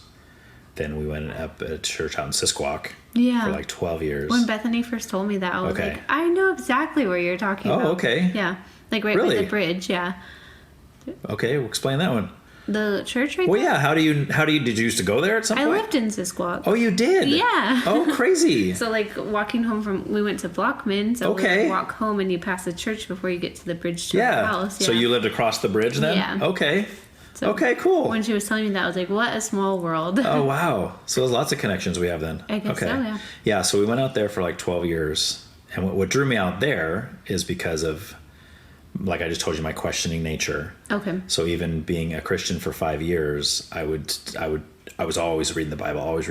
And I was just like, because I felt like that was where I was getting truth, you know. But there was so much I wasn't understanding. And I was like, I don't understand this. And I would listen to one pastor teach it one way and a different pastor would teach it another way. Yeah. I'm like, is there a right answer here? I mean, if this is really God's word, it's kind of important that we know what it actually says, right? That's kind of important. So then a friend of mine was like, hey, you need to come to this class I've been going to. It's in a library at a church downtown by Big Five. Oh, okay. And he says, and we're studying the Bible through the Greek language, which was the original language that the New Testament was written in. Oh, how neat. And I was like, ooh. Intriguing. Right? Yeah. I was like, well, that's kind of cool. I was like, are you getting a lot of answers? He says, yeah, I'm getting a lot of answers because now you can eliminate pastors saying, well, we think it means this. We think it means this. And you go right to the source and go, no, that's what it says. Yeah. And that was so important to me. And I was like, oh, I got to be a part of this. So I started going to that class while we were still at Calvary. Okay. And then I found out that he was a pastor of a church in Sisquoc, the teacher of the Greek class. Oh, okay. And I was like, oh, cool. So then over time, we ended up going out there. And then about 12 years. And then a bunch of stuff happened, some falling out, some different things happened along those lines. And then we ended up at Harbor, which was over on Foster. We were there about 5 years. And then in the last year and a half, we're now back at Calvary. Oh, really? Okay. So I guess 4 churches, yeah. I think I had 3 if you count Calvary only once. Oh, true. So technically 3. Yeah. Okay. 1, 2, 3. Yeah. So, yeah. I think that's got to be really hard to just find what suits you and your beliefs and like. It is. And the struggle I'm having is that I'm very literal. I'm a very biblical literalist, and I have a hard time with stuff involved in a church service that I don't see in the Bible. Oh, right. I'm like, why are we doing this? Yeah. Like, what's happening? Like, you know what I mean? Which puts me at odds with a lot of churchgoers because, like, Ryan, that's just what we do. We like doing this. Leave us alone. It's like, it's pointless. You know? So it's kind of hard, especially when, you know, you're married and you have a family and you have to put all that into account. Yeah. But the kids are like in the youth group at Calvary. They're connected there. It's a good youth group. I know. Where is that one? It's right across from Kmart. Oh, okay. Yeah, kind of. Not First Christian, where VCA is. I was thinking by like the storage unit. Yes, right by the storage unit. Yep. Okay. It used to be a Grossman's. Oh. Okay. Way back in the day. I don't know if you remember that long ago, because I was a little kid when that was torn down, I think. Oh. Maybe not a little kid, like 10, 11, something like that. It used to be a Grossman's, which was like kind of like a Home Depot. Oh, okay. Yeah, like a hardware store. Huh. Yeah, so it's right there. Okay. But yeah, it's a good youth program there. The leader of the youth is really cool guy. I've had him on here actually. Oh, fun. Yeah, he was a fun one. But anyway, yeah. So that's kind of my story with that. So back to kind of like your view of the Bible, you definitely think it's something you think is worthy of reading, but you haven't really gotten around to doing that so far. Correct. Okay. Yeah. Okay. Gotcha. So shame on me. Yeah. Now you're definitely going to hell. No. Just kidding. Thanks, Ryan.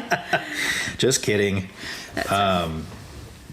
Okay, so is there anything, how about this? Is there anything within what you know of the Bible, what you know of, let's say, Christian theology, that you would be at odds with? Like whether it's something that's actually true or just something that maybe you heard a Christian say one time and you're like, I don't agree with that. Nothing stands out to me on that. Or even Catholicism?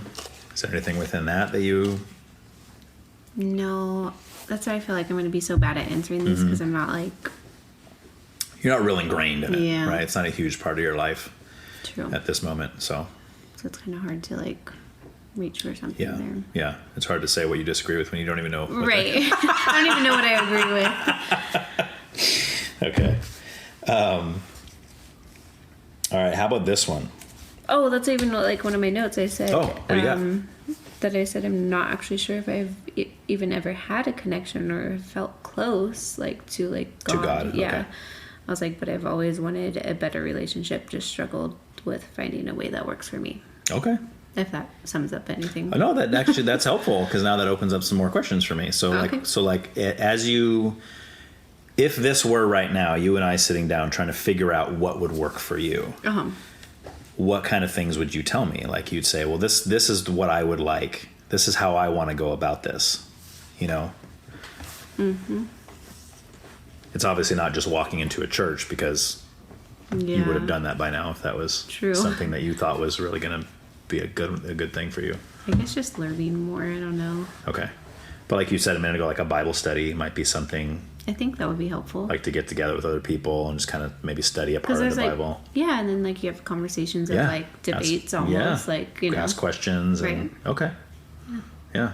That's where I would thrive the most. Yeah, because like then like too, like if you're like uncertain about something or like we said earlier, like you have a strong feeling about something and then you say it out loud and you're like talking with other people who have different opinions. Right. Like, well, that's actually sounding right, too, you know? Right, exactly. So I think that would be helpful. Okay. Yeah. Is that something you think that if you went to Ernie and you said, hey, I kind of want to go to this Bible study or I want to do, you think he'd be like, yeah, that sounds good? Like assuming it worked with your work schedules and stuff? Yeah, I don't think he would join though. He wouldn't, okay. I'm not sure though. I can't speak for him on that. Okay.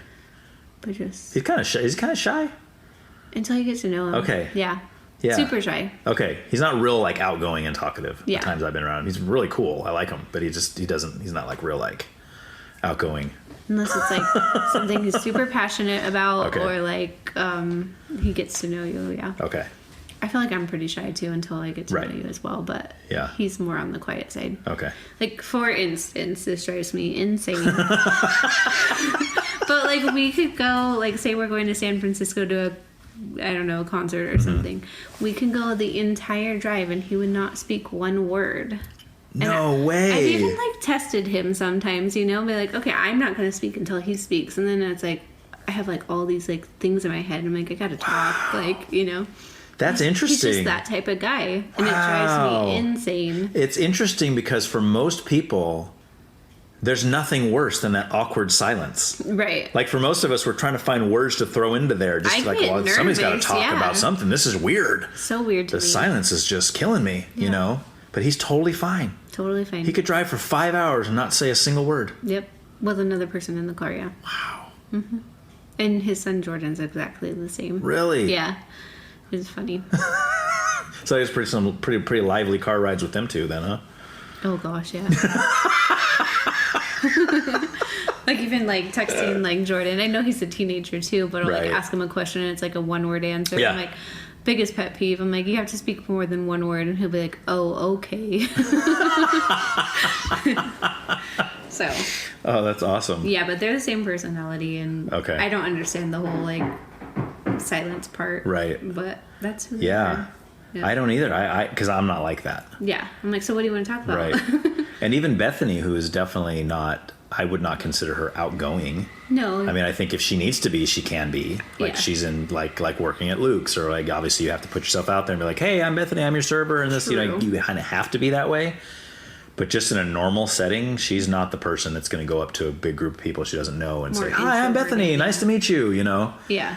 But but still, she's in the car. She probably talks to you. you. Oh yeah, or I get home from work, she wants to talk to but it's because she knows me well. Yeah, that's really fascinating. I never. Yeah. It's just like who he is as a person. Like, I mean. Yeah. Yeah. Okay. I'm the opposite. I want to tell him about like everything I did that day. Right. Right. Is he a good listener? Yeah. Okay. You feel like he's listening and taking notes, paying attention? He pays attention for the most part. Okay. Except when I tell him what I want for Christmas. The one thing he should pay attention to. Just kidding. Yeah. Oh man. Yeah, I'm bad at that. I'm not good at staying focused on something that's being said to me that I'm really not interested in. Same. It's really hard, and I really try because I know. But I mean, her and I have talked before because it's like, she's the same way too. Like if I'm really passionate about something, let's say, and I'm talking about it, and she's there listening. She's listening. She's trying, and I appreciate it. Yeah, actually caring a lot about what. You're just not on the same page as me, and vice versa. She's like, oh, and this thing happened. And I'm going, oh, I'm really happy for you, but I don't really care. What you're talking about. Yeah, I don't know. I don't care that much. Yeah. I care because you care, right? True. But not. But it's not something I'm going to be passionate about. Yeah. It's not something I'm going to be so excited to have a conversation about. Yes, we're finally talking about this. I feel like that's normal too, though. Yeah, I guess given the personalities, I guess, and Bethany and I are very different personality-wise, very, very different, which works, I think, for the most part, as we're still trying to get to know each other. 20-some years, 25, 20, how long have we been together? Will you ever, like, fully know each other? No, I hope not. Yeah, it's true. Right? Because then the quest is over. You're right. It's the same way I feel about God. Yeah. People say, well, do you ever think you'll get to a point where you know everything there's to know? I say, gosh, I hope not. That's a good point. That's boring. I don't want that. I want the whole. I want even after I die. I want to be in heaven still trying to figure out God and start to learn about God. Asking him personally. Exactly. Yeah. Yes. Then I can have my Bible open. Okay, what did you really mean here? Because all these pastors have different things to say. Yeah, for sure. That's cool. All right. How about absolute truth? What do you mean? Absolute truth means something that's true. Mm-hmm. No matter what. No matter what you think about it, no matter what you believe about it, no matter what someone else thinks or believes about it. I don't think I have an answer for that one. Mm-hmm. I'm sorry. Again. You're good. If anything, you'll go back and listen to this later and be like, oh, I need to think about that now. Oh, absolutely. Hopefully that'll spur some thought, Definitely. The only reason I usually ask that question is because there is a lot of people and sometimes even churches and groups that will teach that there's no such thing as absolute truth, which means truth is relative, which means that's where the terms like, well, that's your truth. Okay. And then I have my truth. Right. Right. But if my truth is that, let's say your truth is that you're drinking tea. Mm-hmm. Okay. You're drinking mint majesty or whatever. What's it called? You got it. Really? I got it right? Yeah. Oh. And yes, what you're drinking. And let's say I say, no, my truth is that you're drinking orange juice. Right. Right. My truth is false. True. Right? Because the absolute truth is that is actually tea. Now, you can line up with the truth and agree with it and say, yeah, I'm drinking tea. Okay. Or you can go wackadoodle and decide, no, I'm going to believe that that's orange juice. Right? Which is the kind of this relativistic society that we live in, which is people like it better in that sense because then whatever they want to think to them is true. Yeah. And it's like, yeah, but what if it's not true? Well, but it is because I believe it. No, that's not the way the world works in my view, right? I'll agree to that. Okay. So I would say yes. Okay. That there's such things. As absolute truth. Or there should be. Yes. All right. Did you have a thought on that? What did you just write down? Well, it was actually like on a different thing. Yeah. Are you curious? I am very curious. Okay. So, to me, like just talking to you today, it seems like you kind of have like a scientific mindset. I do. Like where things have to be proven, like, In a sense, yeah. Well, or not proven, but enough evidence to support the view. Yes, I'm an evidence-based person. Yeah. Okay. So did you ever have a hard time with your spirituality, like having a scientific mindset? I've questioned things since day one. Okay. I consider myself to be a skeptic. Okay. On anything. Yeah. That's why I don't, another thing I've said on here before is I'm not a conspiracy theorist. I don't hold to that kind of thing. I'm not saying, sometimes they turn out to be true. Yeah. Great. That to me is when all the evidence comes out, it points to that being true, and I'll adopt it and say, yeah, you're right. The evidence points to that. But to me, a conspiracy theorist is, we heard from the underground that this is happening. Oh, where's the evidence? Oh, there isn't any because the government's covering it up. And exactly, this guy, my uncle's cousin's friend, he escaped from the place and he got the info. It's like, no. That doesn't fly for me. Yeah. Maybe that's true. I don't know, but I'll never know if that's true because that's such an obscure kind of thing. So, so for me, becoming a Christian, which was something I hated, was already one thing I was dealing with as it was. So then to get hit with things like evolution and dinosaurs and all this, that was one of the first hurdles for me when I would have atheists and evolutionary kind of people be like, well, Ryan, God's been proven false. Yeah. He has. What do you, really? Show me. Show me, yeah. Right? Like, I don't want to believe it if it's false. Oh, well, look at this and look at this. And they show me all this stuff. And I'd be like, okay, maybe that's a good point. So then I start looking into those claims and start, because that's what I do, right? Yeah. It's a curse. Yeah, it is. It is a curse, right? I do kind of envy the people that are just like, no, I just believe it. Yeah, same. But at the same time, I'm like, how can you just believe it, right? How do you know? I just know. Yeah. How can you just, it doesn't make any sense to me. So anyway, that led me on that path, like kind of looking at, it's called apologetics, which is like a defense of the Christian faith.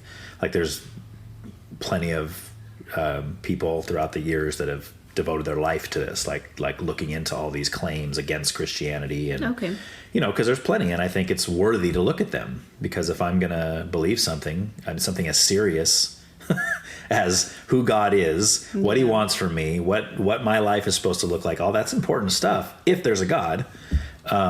So kind of look at all the arguments and all that kind of stuff. And that got me into, how do I know the Bible's true?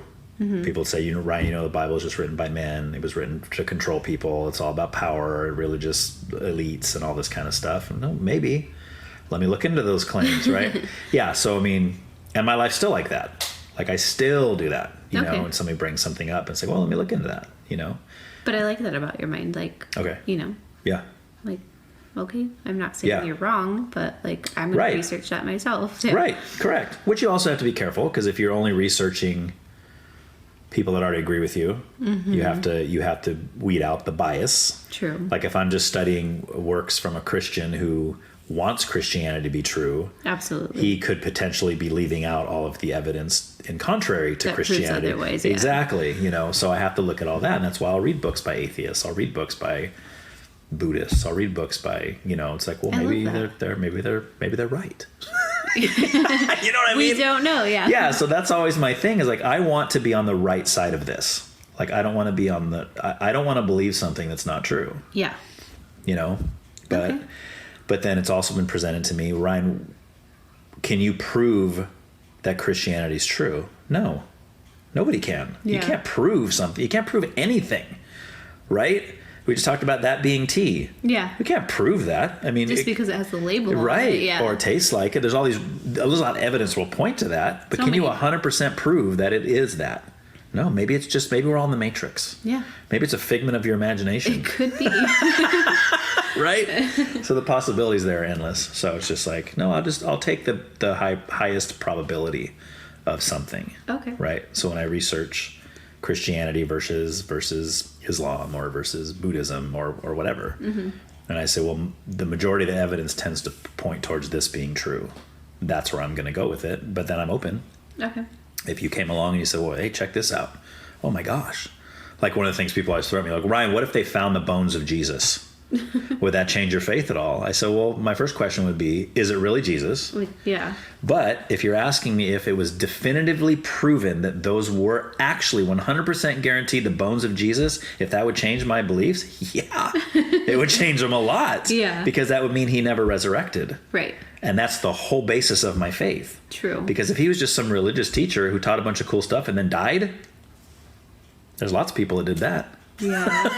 Right? So him resurrecting is a big deal to my faith, because if he didn't conquer death, then I have no hope of also conquering death. So anyway.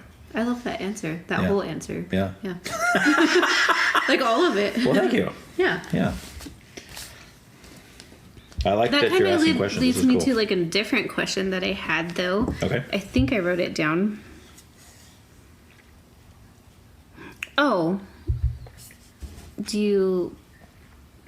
I guess this is like a silly question, but like you believe there's only one God, right? Yes. But I do believe in the Trinity. Okay. Which Catholics also believe, which is that there's one God in three persons. Oh, okay. So it's God the Father, God the Son, God the Holy Spirit. And it sounds like three gods because they are separate in function, right? God the Father sent Jesus, which is the Son, right? And Jesus is all God and all man. And then when a person say, like we're talking about the Holy Spirit is sent to indwell that person. That's also God, right? Okay. So it's one of the most confusing, hard to understand doctrines ever. Yeah, I think my question was like a little bit different, but I do like that explanation. Other than like polytheistic, like believing there's many gods. No, mine was just more like, so if there is only God, like, why are there so many different religions? Ooh, that is a great question. That believe in different, entities. That's a good question. And this is something I was actually just kind of jotting notes about the other day as I was thinking to myself at work about when people will call the belief in God a delusion, right? That's one of the books. I think Christopher Hitchens wrote a book. He was an atheist. He wrote a book called The God Delusion. Okay. I think it was Hitchens. But it was that was Richard Dawkins wrote that one. God is not great. That's Christopher Hitchens. Okay. Anyway, the God delusion, his whole premise was that all these people that believe in a God or a deity are deluded. They've been deceived, right? This whole thing. And I'm like, what a delusion, right? Like, that's nuts. Like to have all these people across the whole world and all this time being deluded. Right. That's crazy to me. Agreed. So yeah. So I guess I don't remember where I was going with that. Was there? all the different beliefs and religions. Right. So I think, here's what I think, and this is just my thoughts. I think that God, the only true God, reaches out to everybody at some point in their life. And I think that through that, people come up with different ways of understanding that, right? Like you might go to a certain civilization and they say, we believe in the God is the earth. We believe in the God of the earth. And then there's the God of the wind, and there's the God of the fire. And then, that's a band, Earth, Wind, and Fire. No, God of water. Like there's all these different gods in a sense, but some like Native American spirituality kind of thing. They're still describing him as God, but he's much different than the way I would describe God. Exactly. Right? So it would get cultural in a lot of ways, I think. What you were taught growing up, what your parents raised you as, what you decide to believe, right? Like I would hold to the Protestant view of Christianity. Right now you would hold more to the Catholic view of Christianity. But we both have the same Bible. We both have we believe in the same God, to where I would say that somebody who's like a Hindu does not believe in the same God. I would even say like in Islam, I don't think Allah is the same as the God of the Bible. I think that when you read the Quran and you read the Bible, you have very different descriptions of who this God character is. So that's a good question. That's a really good question. I don't know if I have a total answer to that, other than just people, right? Like just kind of coming to their own conclusions. But what's fascinating is most people across the world from all time, as far as we can see, has had some concept of God. True. The population of atheists has always been very small in every culture, right? There are those that just say there is no God, but almost the vast majority would be like, oh no, there's a God. Yet that's a delusion, for some reason. I'm like, that's a big delusion. Pretty big. Whoever's doing that deceiving, whew, man, he's tricked the whole entire planet for thousands and thousands of years, you know? Yeah, exactly. So, but the important thing I think with that is trying to find who the true God is. Yeah. Trying to find the right one.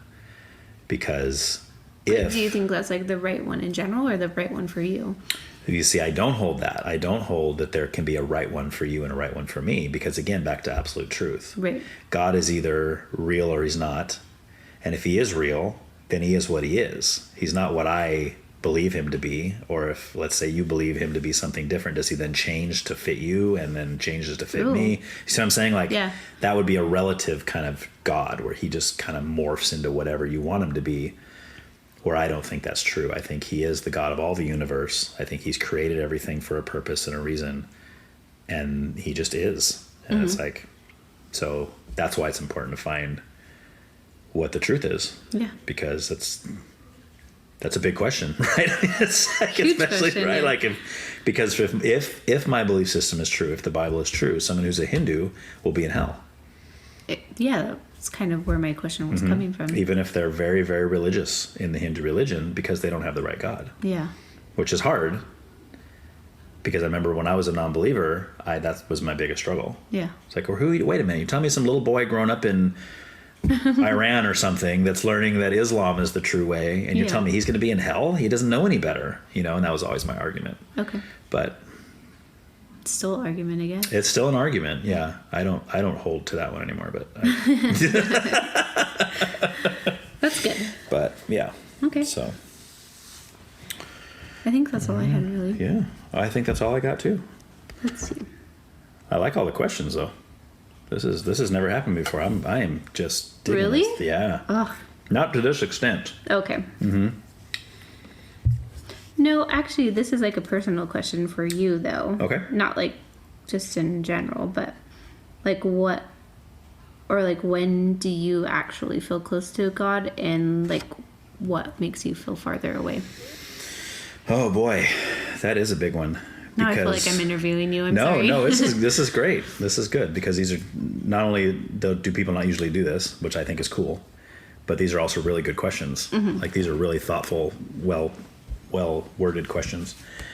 So that's something that I have struggled with over the last 5-6 years now, probably. Oh, really? Is feeling not as close to God as I feel like I used to be. Okay. And when I counsel with other Christians about this and say, hey, do you ever feel this? They'll usually say, yeah, I mean, that's normal.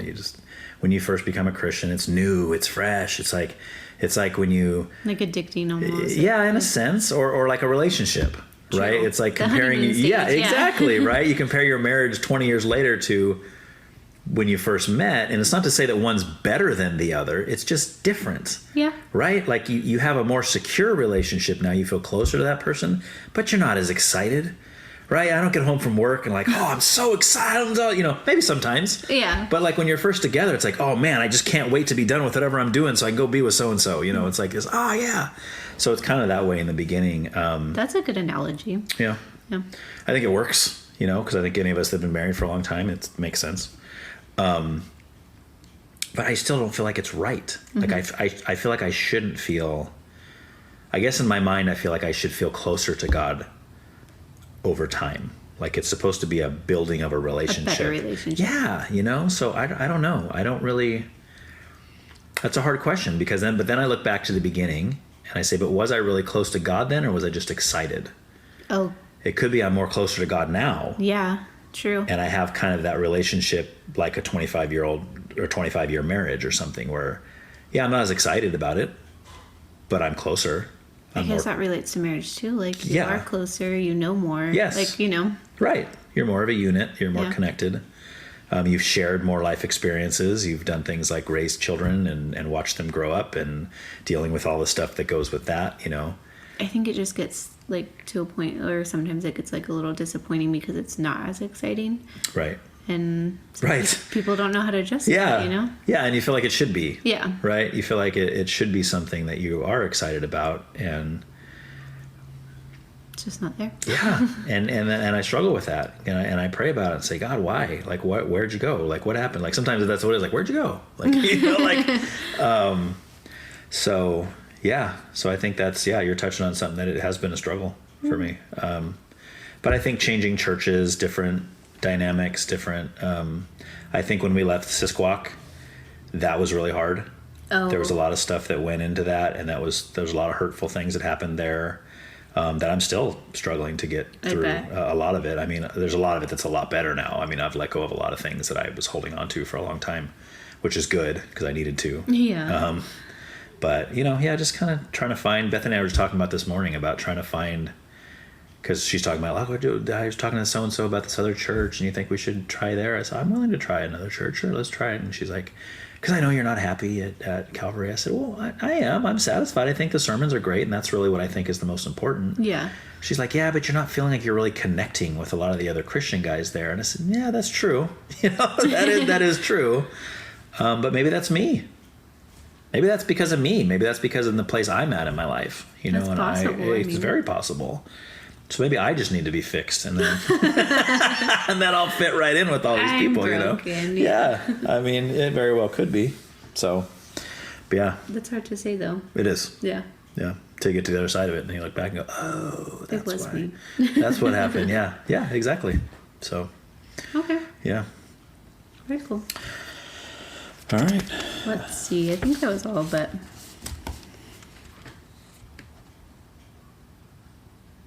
I think I covered all my questions I had.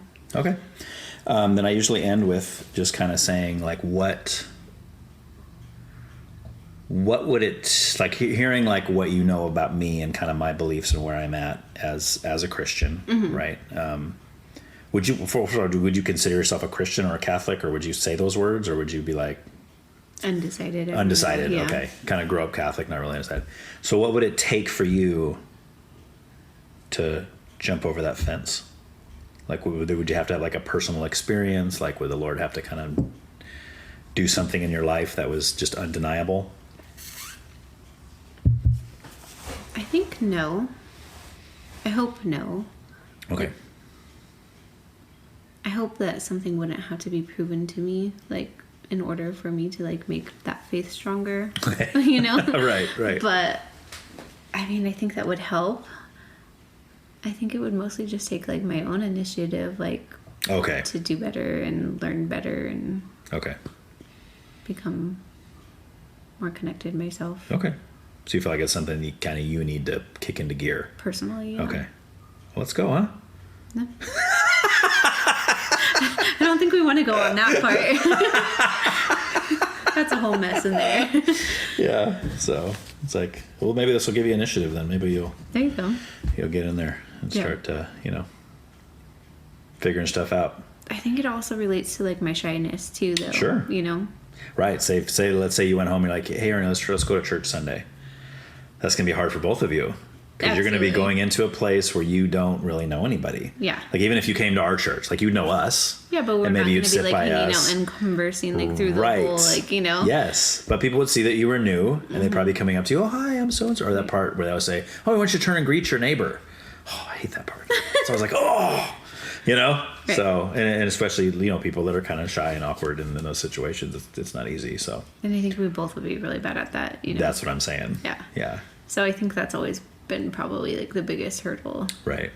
But once you jumped in, maybe you'd be glad you did. Oh, I'm sure. It'd be one of those things where you're like, oh, man, we finally did it. It was awkward at first, but now we're the most popular people here, and everybody likes us. Everyone loves us. We're the talk of the town. We're, Definitely not. We're leading Bible studies, and we're, doing all this stuff. I'm going to say no to that. Hey, you never know. That's true. There was a time where I never thought that would happen, so. That's a good point. Yeah. Yeah. So. All right, well, we're at the end. All right. How was that? I think we did good. Yeah, we did. I'm glad it finally happened. This was kind of on the table since season 1. I'm so sorry about that. Don't be sorry. It's just the things happen the way they happen for a reason. Yeah. I really believe that, and I think that for whatever reason, you were meant to be here now, not when we were first talking about it. Good. Because the conversation that just happened maybe wouldn't have happened a year ago or whatever that was that we first started talking about this. Yeah. So. Yeah. Do you have a favorite, like, thing we hit today? Oh, boy. My favorite thing overall was all your questions. Oh, cool. Honestly. Yeah, I think that's fun for me. That's really fun for me to have that. Yeah, I don't know. I'd have to listen through. I could answer that after I listen through because we've talked about so many different things. I know. I think it's, but I think we hit on some good stuff and some new stuff that I don't think has ever been really talked about on here. So I know when I was like writing out my like everything, I like put my questions and stuff, but I was like, I don't know if I like want them. Oh yeah. So I encourage it. And I say that in the beginning of every one. Like I told you, this whole podcast is designed to be a conversation. Yeah. Some of them turn into be more of an interview because people aren't real receptive, or it doesn't really open up a lot. And it's happened very rarely. Oh really? But where I feel like I'm kind of leading the whole thing, and I'm kind of like, okay, let's just kind of get this, trying to pull stuff out of somebody, But even with those ones, as soon as I hit something that they're passionate about, because everybody's passionate about something. Absolutely. Even the shyest guy in the world, you get him on the right topic, he'll talk your ear off for hours. Yeah. So once I get to that point, that's when I'm like, and I kind of think in myself, all right, here we go. We got him. Or something. And then that'll usually morph into different stuff. But yeah, everybody's different. Some people thrive more in one area. Some people talk for days on music and got nothing for the rest of it, or vice versa. I've had people show up and be like, man, the music part is I'm the most nervous about. Yeah. And I'm like, oh, that's interesting. But that's kind of like you were saying, like you feel like you had, weren't you just saying that, or no? Did I miss that? About music? Yeah, about that being one of the things. I thought that would be one of the ones that I wouldn't talk that you wouldn't talk long about, right? So that was going to be one of the harder areas for you. I think I was most nervous about the spirituality. Okay. But I didn't think I had a lot on the music. Okay. And I think we did okay on both. I think so. Yeah. Yeah, I think it was good. What was nervous for you about the spirituality? Just because like I am not like very spiritual, Okay. So like not sure what to talk about. Right. But you want to be. Yeah. It's something you aspire to. Yeah. If you can get over the shyness. I know. Gosh. Well, let me ask you this though. It's just kind of just a personal question. Because we used to have Bible studies here. Mm-hmm. I kind of remember that. Yeah, I think you came over one time to pick something up. Oh, maybe. And Sean and Diana were here. It's possible. And that's back when I used to do them out of the house. If we ever started something like that again, would you guys come? I would. Would that be at least you would come, and then maybe he'd follow suit, maybe eventually. It's possible. Okay, but you would come to that? Sure. Okay. When are you starting? I don't know. I don't know if we will. It's been a long time since we've done that. Has it? But Beth and I have talked about it, starting something up again. Because I think she likes doing it too. Okay, well I'm gonna keep that in mind then. Maybe I'll talk to Bethany. Hey, we need to start a new one because Sammy said she'll come. There you go. So. All right, well, cool. Yay. Well, thank you so much for coming. Yeah, thanks for having me. It's been fun. Awesome stuff. It went by like so fast. It did, too. And we went almost 4 hours. Look at us. So we are awesome. I am so happy that you have listened through another episode. I hope this conversation was helpful to you in some way. I greatly appreciate any and all feedback, so please contact me at whycan'twetalkabout@proton.me. If you or anyone you know would like to be a guest, or maybe has some questions for me about what it would like to be a guest, please don't hesitate to reach out. Here's a clip from the next episode. Anyway, back to the politics thing. So that's one thing that I grew up with parents that, especially my dad, very outspoken about his conservative views and things like that. And still is. Very much so. Yes. And, I give him credit for, not being afraid to say what he thinks. He'd be a funny guest on this show. He would be. Yeah, he would be. But at the same time, that affected me. It influenced me in mostly good ways. Okay. I saw, he would... Sometimes much to my mom's chagrin, he would have the news on, and just he didn't care who was in the room. He's like, we're watching this, and he would start talking to the TV, and and we'd be like, so I just absorbed all that as a kid, and be like, oh yeah, you're bad, Clinton, and things like that, and whoever it was, and so not having, a more informed mind, I just early on thought Democrat bad, Republican good, Right. But then, and I think I mentioned this in my email to you about what we might talk about, that I didn't find out until I think I was 20, something like that, that my dad is registered as an independent. Oh, okay. And I was like, wait, what? You talk so much about, but then I and as going into adulthood, and I guess I was younger than that when I first realized it, now that I think of it. But anyway, I realized, no, he holds very much independent views. It's not one part of the other. Interesting. Necessarily. Just most of his views happen to land